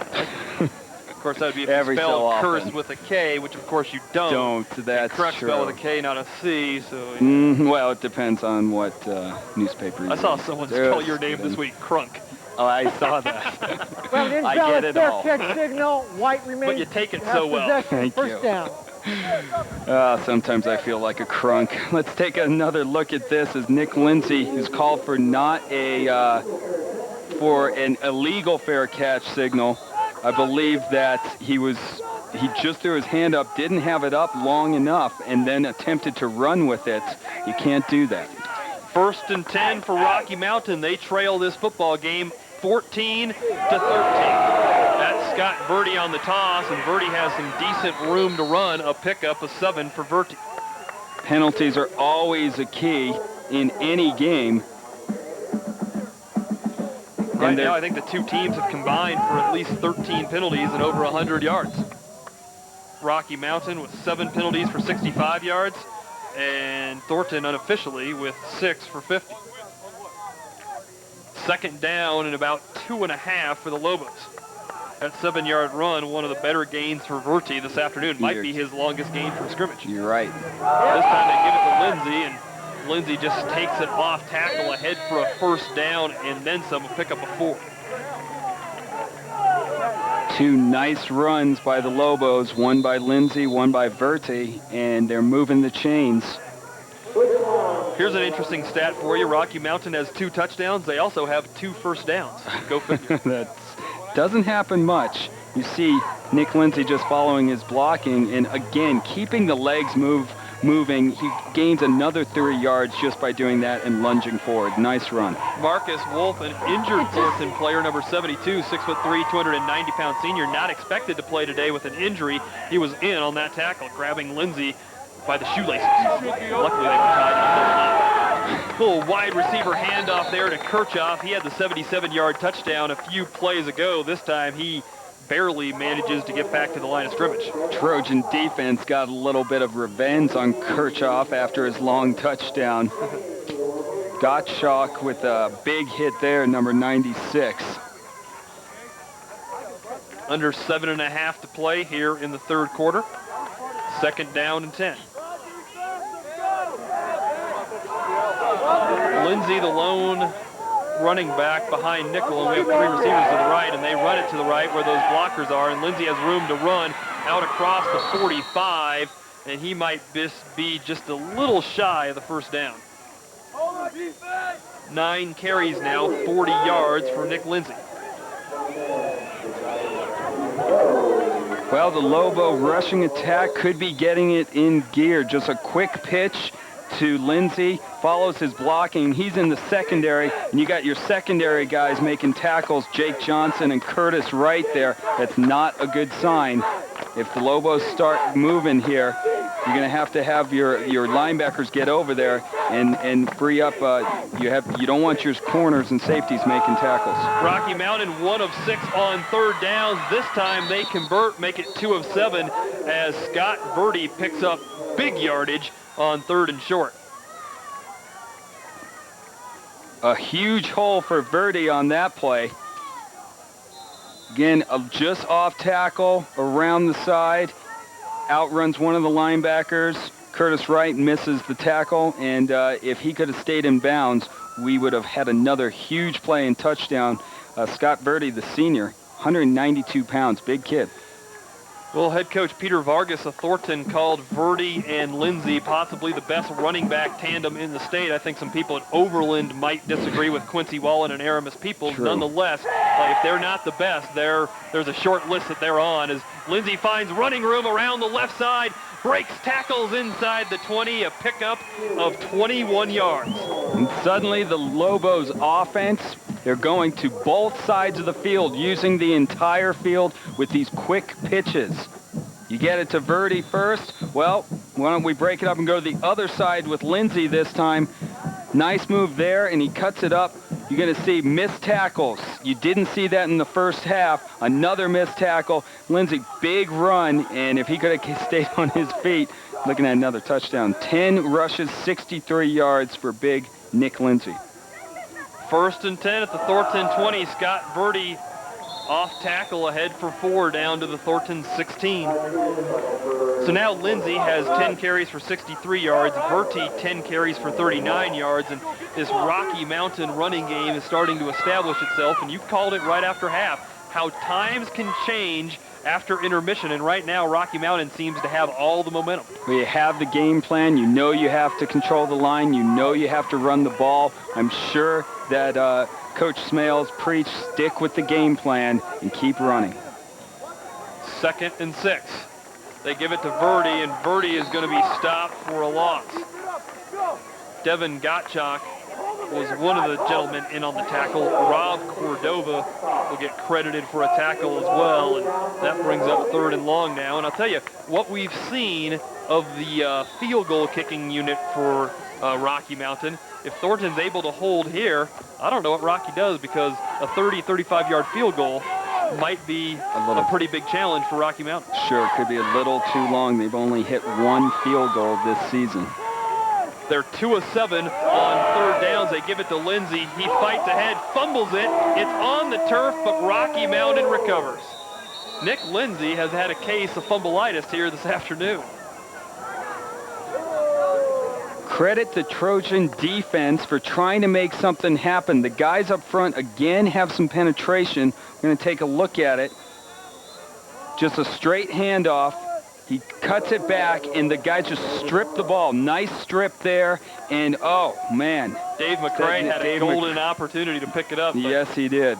Just couldn't handle the biscuit. Well, it's fourth down, and Rocky Mountain's going to go for it. They went for fourth down on their first possession of the game and scored a touchdown. This time it's fourth and about 5 from the 15. Nickel rolls out, throws, and the pass is intercepted in the end zone by Jake Johnston. Well, Eric, you called that one too far for a field goal. They're going to try to go for the touchdown, and it comes back to haunt them. Nickel stops back, throws into the end zone. No one was really open. Nice play by Jake Johnson, just waiting for the ball, picks it off. This is a kid who got hurt playing against Fairview a couple weeks ago and is still playing through the injury. Nice interception, and he stays in the end zone. They'll be 1st and 10 for the Trojans. Well, Thornton did a wonderful job last week against Legacy forcing turnovers. They forced the Lightning into 8 of them. Today, they forced Rocky Mountain into 3. Tiemann looks deep down the middle of the field. That's Lara. He makes the catch.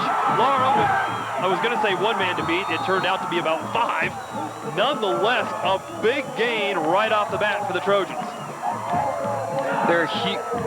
Their huge target, Marcus Lara, starting to get into the game, and another nice pass by Tiemann. If he could have, he was rolling out, he sets up, goes deep. If he could have got just a little bit more on that one, Lara could have went, but he makes the catch, cuts back, and then brought down. Big play for the Trojans. Lara 3 catches for 59 yards today on the season now. Lara with 18 catches for 205 yards. No wonder Colorado State and Stanford are interested in the services of the 6'3" senior. He is also the punter and kicker on this team. Tiemann back to pass, gets a nice block. Can he get to the corner? Throws to Lara, and that pass is caught. It is at the 34. And while we have a minute, let's send it down to the third member of our crew, Rachel Taylor. Rachel? All right, well, thanks, Eric. I'm away from the couch again with some very rowdy Trojan fans. Guys, who's going to win today?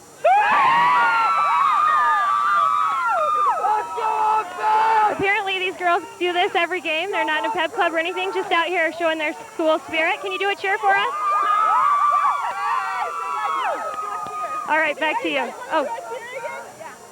Impressed about is that they got all the letters in the right spot. You know, Trojans are spelled correctly. Dave McCray with a first down run to the 20, but oftentimes, you always see those guys in stands with their chest painted, and inevitably they misspelled the word. You know, someone was late, was running down, they misspelled the name. We're going to take a look at a nice run by McCray.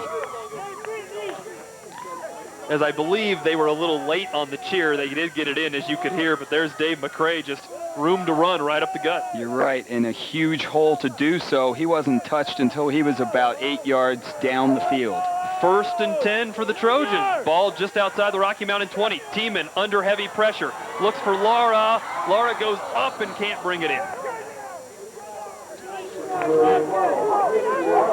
Well, when you're 6'3", you can do things like that. And Justin Tiemann, who was in a very deep shotgun position, there is the shotgun. It seemed like he was even further back than usual. He just threw the ball up and, you know, hopes that the big 6'3" senior, Marcus Lara, could get up and bring it down. But nice defense out there by the Lobos. Keep your eyes on number 33 in blue. He's on the near side in the slot, Matt Stokeland. He's the kind of guy who they like to get the ball to in these kind of situations, and that's Stokeland in motion in the backfield. And they give it to him off tackle, and Stokeland fumbles the football. It's recovered by the Lobos. He took a big hit and fumbled the pigskin. Jeff Barbario, on the fumble recovery. Yes. What a hit, Eric. Barbario did get the fumble recovery. Let's take a look at it. Nice counter, breaks up the middle, but oh, right there, Travis Card just puts his helmet right on the ball, pops it loose. We're going to take a look at this one more time. Stokeland's knee causes a fumble before the hit. Let's take a look. A nice tight shot. Actually, he's fumbling before the hit even comes out. Travis Card, that's what happens when you start to jump, and it can create problems. And Barberio with the fumble recovery, and Lobos are in business. I believe that is the third turnover for Thornton in this football game as well. And we had a mauling back at the 20. I think it's going to result in a penalty flag on Rocky Mountain, negating the nice run there by Verdi. Now a mauling, is that 15 or 10 yards? Well, we will hear from our official this week, I'm sure. It's holding on Rocky Mountain, and that is essence going to be about a 12-yard penalty. It's deducted from the spot of the foul, which was 2 yards beyond the line of scrimmage. And that negates another nice Verdi run, and it puts Rocky Mountain, much to Tom Smale's dismay, in another second, third and long situation, a situation where they're forced to pass, and that's just not what they're comfortable doing. True, but if you just keep throwing it up to Brian Kirchhoff, hey, who knows? You never know when good things are going to happen. This time they go back to the other side of the field. Lindsey eludes 1, 2, 3 tacklers, but he's finally brought down at the 16 for a tough 5-yard pickup. Cordova with the tackle on that one. Give credit to Nick No there, the corner who came up, and though he didn't make the tackle, he did force back into the middle of the field where he had the rest of the Trojans waiting. On second and long, that was good pursuit by the Thornton defense. Lindsey made a couple guys miss. He did his job, but there was just too many blue jerseys and blue helmets around the football for Lindsey to break it into a big gain. And it brings up second down and 16. Nickel, back to pass, has time, throws. Yes. That pass is intercepted by Dave McCray. Touchdown. But there is a penalty flag on the field. Hold everything. We got to see if this is it is in the area of defensive interference or holding. This one might be coming back despite a great athletic play by Davey McCray. The refs are talking about it right now, and I'm going to let him give us the call right here. Pass interference on Thornton takes 6 off the board. Ouch. But you never know. Maybe the pass interference created that interception, or if it was away from the play. Pass interference against blue, first down, white ball. And that is an automatic first down to boot, so Rocky Mountain must feel very fortunate as they're bailed out of what appeared to be either a punting situation or finding themselves down by 7 or 8 points. Well, they never call in high school or college the numbers of the players there, but that was a huge defensive penalty to take 6 points off the board in a very athletic play. Under a minute to go here in the third quarter. Rocky Mountain trailing Thornton 14-13. And that's the pitch to Verti. Eludes one tackler and falls ahead to the 40, but we have another penalty flag in the backfield. It's raining flags at this point. That one's coming back. So for the second consecutive first down play for Rocky Mountain, a penalty forces them into a deep situation on first down. We'll take a timeout, 23 seconds to go. 14-13 our score on the Subway High School Game of the Week.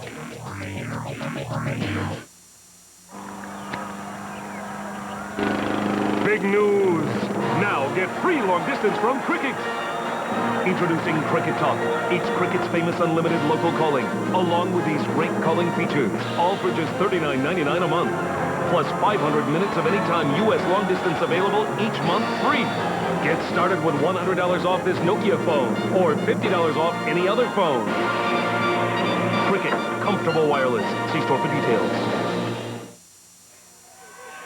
On first and long, Nick Lindsey with a good gain out across the 25 to the 28-yard line as a pickup of 6. And that, I believe, will be our final play of the third quarter.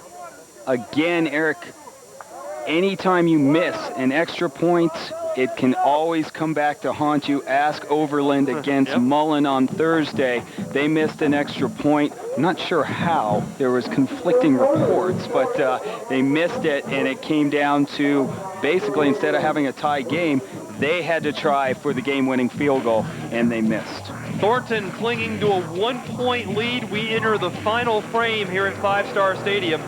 Join us for an exciting finish on the Subway High School Game of the Week. The home team plays here on UPN 20. You have dreams. You know what you want. And First Bank is there for you. With a loan to buy, refinance, or improve your home. You like personal attention. And First Bank is there for you. Right down the street, online, or by phone. Apply for your loan today. Even when things don't go exactly as planned, First Bank is there for all of you. First Bank, the Colorado bank for you. First Bank, check them out. The original and the oh, we made us move a feet. Tito Puente, like Dr. Pepper Puente. With a taste of originality, develops individuality, and gives life a personality. Be you, do what you do.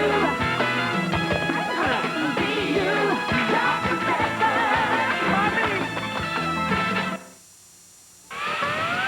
Today's broadcast of the Subway High School Game of the Week is brought to you in part by AT&T Broadband, bringing you one connection with many possibilities. First Bank, the Colorado bank for you. Subway, for fresh, healthy value and custom-made sandwiches, come into Subway. Dr. Pepper, be you, do what you do. Dr. Pepper. And by Cricket, proud to support high school football, its schools, players, coaches, and fans.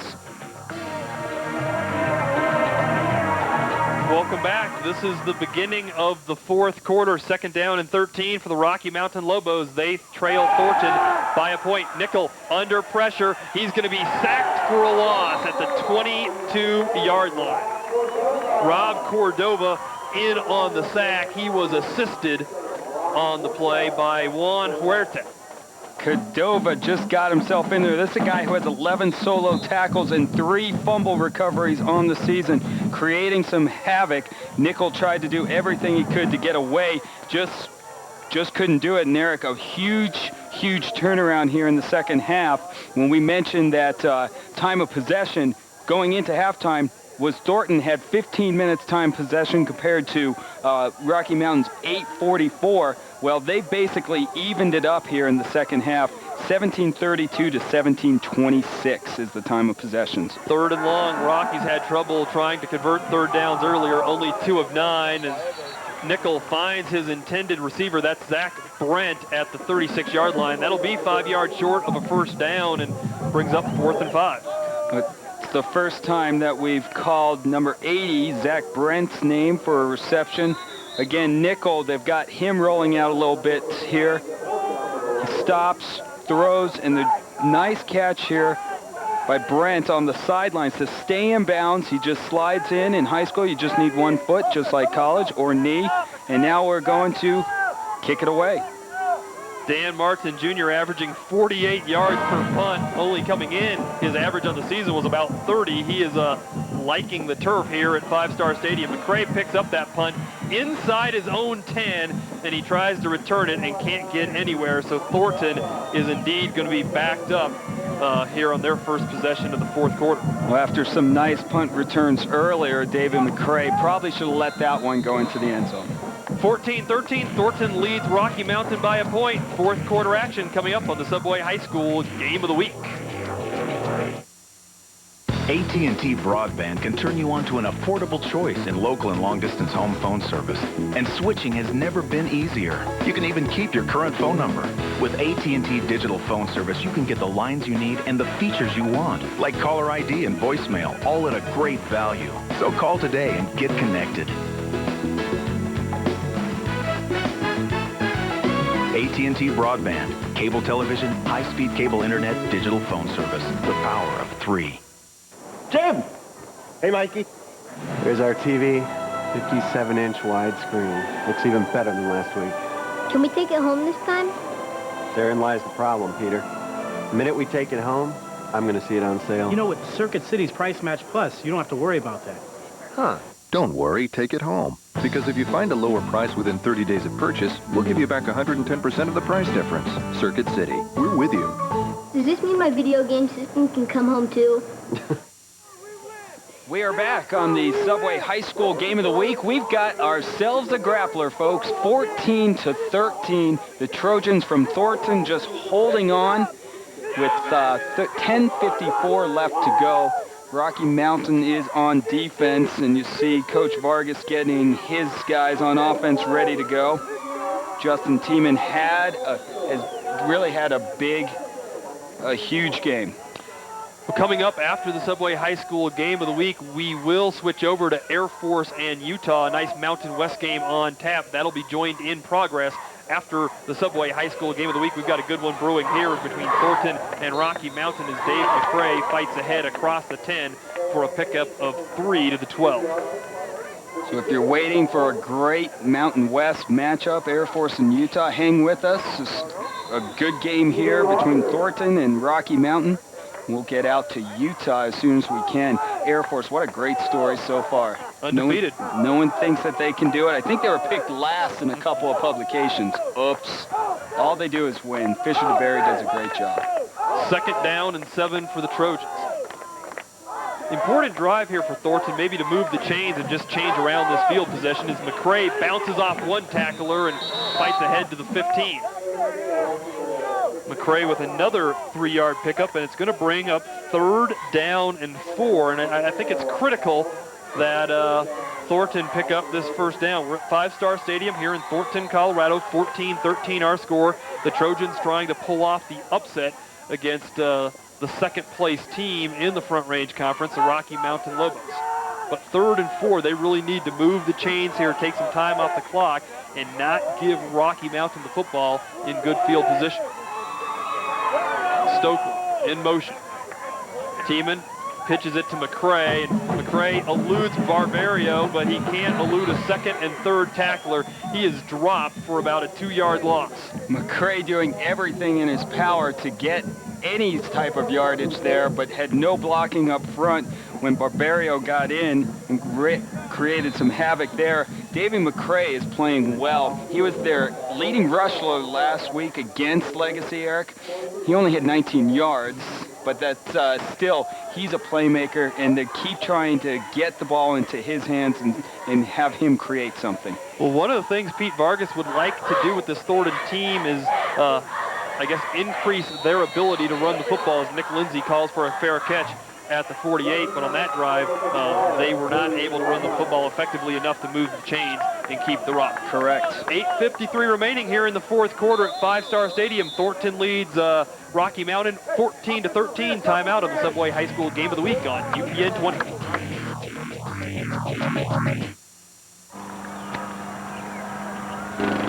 Big news! Now get free long distance from Cricket. Introducing Cricket Talk. It's Cricket's famous unlimited local calling, along with these great calling features, all for just $39.99 a month. Plus 500 minutes of anytime U.S. long distance available each month free. Get started with $100 off this Nokia phone, or $50 off any other phone. Cricket, comfortable wireless. See store for details. Jared, how about something new for dinner? Something romantic, like French. Ooh, and low fat. Of course. 2 new berry vinaigrette chickens, please, Cindy. How about Japanese? Well, Japanese? Oh, hold on. We need 2 sweet onion chicken teriyakis. Hi. I changed my mind again. Let me guess. Mexican, right? How'd you know? Make that 2 new spicy salsa chicken with jalapenos. Introducing a whole world of great new tastes, like the spicy salsa chicken with jalapenos and corn and black bean salsa, and the berry vinaigrette chicken, all on fresh-baked gourmet bread. Subway, eat fresh. This telecast is copyrighted by KTVD TV Channel 20 for the private use of our audience. Any other use of this telecast or any pictures, descriptions, or accounts of the game without KTVD TV Channel 20's written consent is strictly prohibited. Welcome back to Five Star. Under 9 minutes to go in the game. Rocky Mountain trails Thornton by a point. Lobos with the ball in Thornton territory. They give it on 1st down to Scott Verdi. The Lobos have averaged just over 4 yards of play on 1st down, and that time they only get 2. Scott Verdi has 45 yards rushing here today. He complements Nick Lindsay's 72 yards rushing, pretty well. But one of my keys at the beginning of the game that Lindsey needed to get to 100 yards for the Lobos to be successful. So they still have some work, but if they can work this clock and get the running game going here, it could be tough for Thornton to come back. This time Lindsey has it and room to run around the outside. Jake Johnston with a nice, tough tackle at the 42, and there's a penalty flag that comes in late on the play. A 3-yard pickup for Lindsey. Holding on the Lobos, that's going to come back. Make sure to tune into 760 The Zone every Friday night for Friday Night Lights. Friday Night Lights covers the high school game of the week all the way through the state championship. Make sure to follow your favorite high school team and tune into Friday Night Lights on 760 The Zone. They had a good one last night, Grandview Boulder. Yes, 42-38. Grandview scores a couple touchdowns in the final couple minutes. Tom Smales hoping for that kind of comeback out of his Lobos here today. Under 8 minutes to go in the fourth quarter, Rocky Mountain trails it by a point, and now they're faced with a 2nd and 20. Another penalty against Rocky Mountain, their 10th of the game, puts them once again in a passing situation. This time the draw to Verdi. Cordova not baiting on the trick as he stops Verdi for about a 3-yard pickup. Rob Cordova for the Trojans, big number 77, having a good game today. That's his 4th tackle that I've got him for.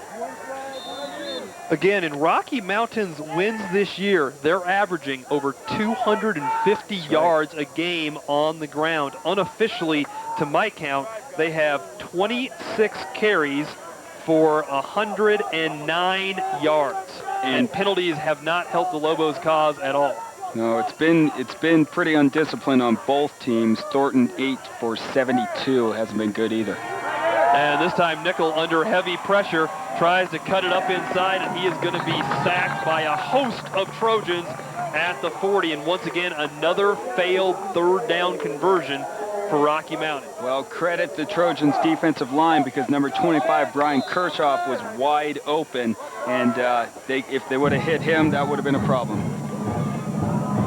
Nickel is now 4 for 9 for 97 yards. Quote and Policy is a proud sponsor of today's game. Visit their website and learn how you can save on your insurance and mortgage rates. That's quoteandpolicy.com. Write it down. Jake Johnston back to receive the kick. The punt comes off the foot of Todd Filkowski. This time it's a short punt that bounds to about the Thornton 22.5-yard line. And downing it there was Jim Botjarko.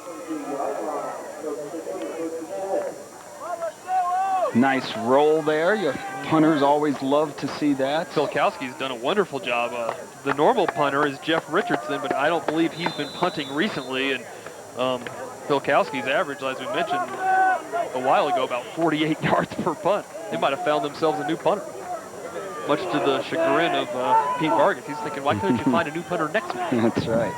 Next up for Thornton is they play at Horizon. Meanwhile, Rocky Mountain hosts Dakota Ridge, and Dakota Ridge is coming off a pretty big victory over Arvada West.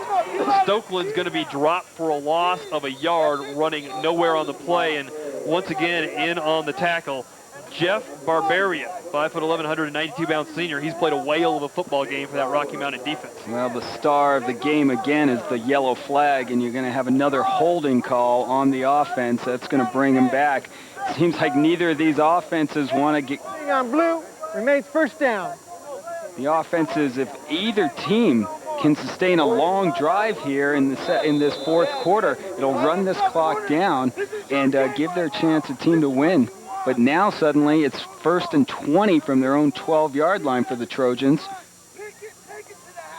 Matt Stokeland on the season coming into this game, 42 carries, 219 yards. However, in his last 2 games, he has 15 rushes for 13 yards. And there's a wide receiver screen to Lara. Lara makes a nice grab, and he'll fight ahead and lose only a couple. So great defense again by the Lobos, and the Lobos defense continues to stop Thornton and try to give their offense great field position. You get the feeling that Rocky Mountain is just one play away. Yeah, I agree with that. The defense is playing great. Teeman stretched out Marcus Lara on that play, all 6'3" of him, and they only gained a couple on that. I'm looking down at the sidelines right now, Eric, and number 3, Davey McCray, who's had a huge game so far, is being looked at by the trainers. And a reminder, following this game, Air Force at Utah. We will join it in progress the minute this game's over. We've got a good one brewing here at Five Star Stadium, 14-13, and this time they get the ball to Stokeland. He breaks one tackle, is out across the 10, out across the 15, and ultimately stopped at about the 17-yard line for a pickup of 7.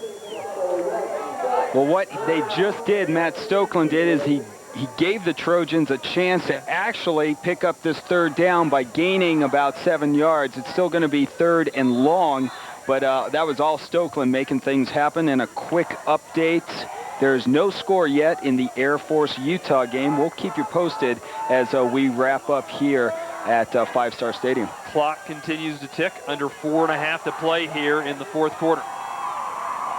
Thornton adjusting its offensive set. 3 receivers to the near side, empty backfield.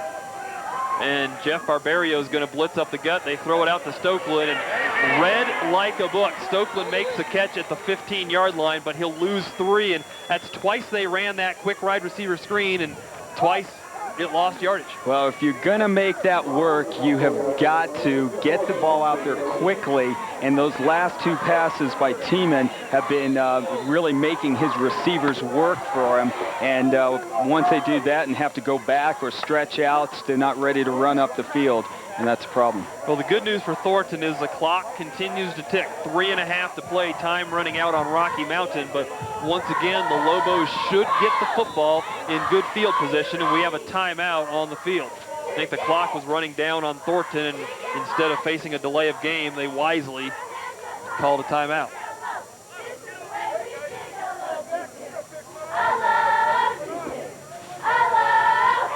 Well, while we have this quick timeout, we would like to thank Subway for their sponsorship of the high school game of the week. The next time you're hungry, be sure to stop by Subway and try, oh man, this is going to make me hungry, the Sweet Onion Chicken Teriyaki. Sweet and sour taste featuring chicken breast strips, onions, lettuce, tomato, green pepper, olives, and teriyaki glaze. It's got it all. This is just one of the great new sandwiches featured at Subway. Next time you're in a Subway, remember to thank them for making these UPN 20 high school games possible. Thank all our sponsors, Dr. Pepper, First Bank, AT&T, Metal Gold, Subway. 3:27 remaining. Thornton clinging to a 1-point game. 14-13, Trojans lead. And after this punt, we will get an injury update on Dave McCray, number 3 for Thornton, who is apparently sitting on the training table getting an injury worked on. Laura, nice snap, nice clean kick, and it's a high punt that's going off to the right. Lindsay makes a fair catch at the Thornton 44. Let's check in with Rachel Taylor. All right, thanks, guys. I'm down here on the sidelines with Thornton High School, and I did get an injury update on Davey McCray. It seems he got hit in the funny bone. He's got a little bit of a sore elbow, and he can't squeeze his hand. So the trainers are very optimistic. He wants to get back in. They want him back in, and it seemed like a positive thing. So just trying to get the feeling back in his hand. Back to you. Great update, Rachel. Thank you, and Rachel. He wanted back in so much, he just ran into the field right there. McCray's back in, and we'll see what he can do. Funny bones are not funny. All fun and games until that funny bone gets. Yeah, real funny. There's a handoff on first down to Verdi, and he's going to pick up about 3. It'll bring up 2nd and 7. We've kind of theorized all afternoon as to why Rocky Mountain has been slowed down today on offense. Well, their average distance to go on 3rd down is close to 10 yards. That means your penalties are killing you. Right. You're not picking up good gains on 1st and 2nd down. They've been forced into throwing the ball, and Tom Smales will probably be the first guy to admit it. When we have to pass, we're not at our best. Not good. For a running team that need to throw all the time is not good. Nickel this time rolls out, has room to run, throws the pass to Lindsay, and Lindsay can't call it in. Would have been good for a 1st down. Just saw the disgust on Coach Tom Smales' face there. That was a 1st down without a doubt. You're going to see the fake pitch, and here comes Alex Nickel rolling out to his right. This pass is right there just before he crosses the line. It should have been caught. It just wasn't. and it brings up 3rd and 7. Like we mentioned, they've been averaging about 3rd and 10. This is still probably a passing down. However, with 2:41 remaining, you wonder if this is 2-down territory for Rocky. You don't know how many more chances you're going to get, and Rocky trails at 14-13. 3rd and 7, Nickel back to pass. Has Verdi at the 39. Nice tackle by Dave McCray at the 38, only a 2-yard pickup. Guess that funny bone's feeling better. Dave McCray with a great tackle right there, not letting Rocky Mountain get the first down. They're going to take a timeout because it is now 4th and about 4, and this is a huge key play with only 2:30 left in the 4th quarter and Rocky Mountain down by a point. And Eric, if they could just get this running game going, they have the type of offense that they could, if they were driving, just run out the clock and get into the end zone. But again, special teams, we talked about it. You miss the extra point. You've only kicked 1 field goal all season. They're going to have to get very close if they want to try a field goal. And time is starting to become an issue. 2.5 to play here at Five Star Stadium. 4th and about 4. And I believe Rocky Mountain this afternoon is 1 of 2 on 4th down conversions. They converted the first one for a touchdown on 4th and goal from the 3, right, and they missed one in the 3rd quarter. So 4th and 4, call it for the Rocky Mountain Lobos. Thornton defense digs in. They've been up to the challenge all afternoon. Can they rise to the challenge one more time? Nickel back to pass, throws, wide open Lindsay, first down, Rocky Mountain. Well, when you need a key play, who do you go to but the workhorse, Nick Lindsay? The senior gets it done. We're going to take a look at this nice pass by Alex Nickel. This time he doesn't roll back, just unloads. Perfect strike. Lindsay's not going to drop 2 in a row. He picks up the first down, and more importantly, the clock keeps running with 2:10 to play in the 4th. Talk about the character of Rocky Mountain. We talked about them not being a good passing team, but on 4th and 4 when they need it, Nickel throws a huge strike to Lindsay. And this time Nickel's going to try to run, but he won't escape the tackle of Dave McCray. 1, he's tackled in bounds. 2, he loses about 2. What a play. Davey McCray is just all over this football field, be it on offense, be it on punt returns, be it on defense. Again, just coming up and making the play from the linebacker position. We've seen both teams here in these final minute or two, a minute 45 remaining. We've seen both teams come up with great plays. McCray's made a couple nice solo tackles. Rocky Mountain converts a 4th and 4. This is, I mean, what you want to see in the final minutes. Each team giving the other team its best punch. That's right. And I believe Rocky Mountain is going to take another timeout here. And you talk about missed extra points. You see the Falcons get on the board first against Utah with a touchdown, but they fail to convert an extra point. So Air Force leads at 6-0. And remember, we will join that game in progress the moment this game is over. Air Force Utah coming up next on UPN 20. Indeed, the home team plays here right now. It's Thornton and Rocky Mountain locked in a thriller. 1:47 remaining. Rocky Mountain trails by 1, 2nd and 12 for the Lobos. They hand it off to Lindsay. He has some room to run.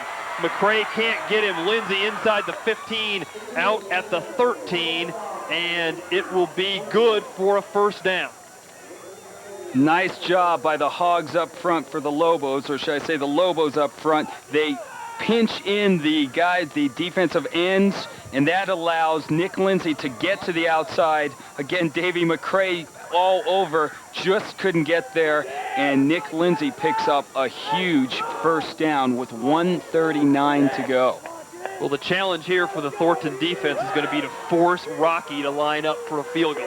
Don't let them win this game by kicking it or by getting it in the end zone. Nick Lindsay might have different ideas. Lindsay fights ahead to the 10. He's going to be tackled by Gottschalk, number 96, after Lindsay picks up 3. And I think that play, Eric, the little counter back towards the middle of the field, was to get that ball back into the center of the field, that if they do have to go for a field goal, that at least it's centered up for the kicker. I would, if I'm Tom Smales, though, I'm not concerning myself with a field goal here. I want to end this game, and I want to end it by scoring a touchdown. Pitch it to Lindsay around the right side, down close to the 5. Cordova stops him short of the first down. Clock continues to run, 1 minute left. It'll be 3rd and 2 for Rocky Mountain.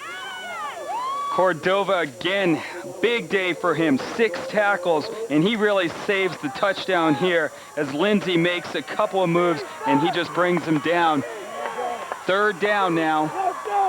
There you see Lindsey's numbers. He's a yard shy of the century mark. Verdi stopped short of the 5. It'll bring up 4th down. Curtis right on the tackle. It'll be 4th and 2 and decision time for the Rocky Mountain Brain Trust. Well, the clock's still going, and now they take the timeouts. 26 seconds, 4th and 2. We've said it before, Rocky's field goal team has looked a little suspect all game long. This would be a 23-yard field goal, and it looks like that's what Rocky Mountain is going to line up for. Jeff Richardson, the place kicker, he's only kicked 1 field goal all year long. This is obviously his biggest kick of this young season. Well, Richardson has hit 10 extra points, so this is just a little bit further than an extra point, if not by much, but there's a lot more pressure than if it was just an extra point. The entire Thornton Trojan team is down on one knee. Oh, this is big. This is why they play the game, Eric. Well, we knew we were going to get a game like this. So this has been one whale of a football game. Remember, Air Force Utah coming up next on UPN 20. But with 26 seconds to go, Jeff Richardson lining up for what could be the game-winning kick for Rocky Mountain. Good snap, good hold, kick is up, and it is good! 16-14, the Lobos lead.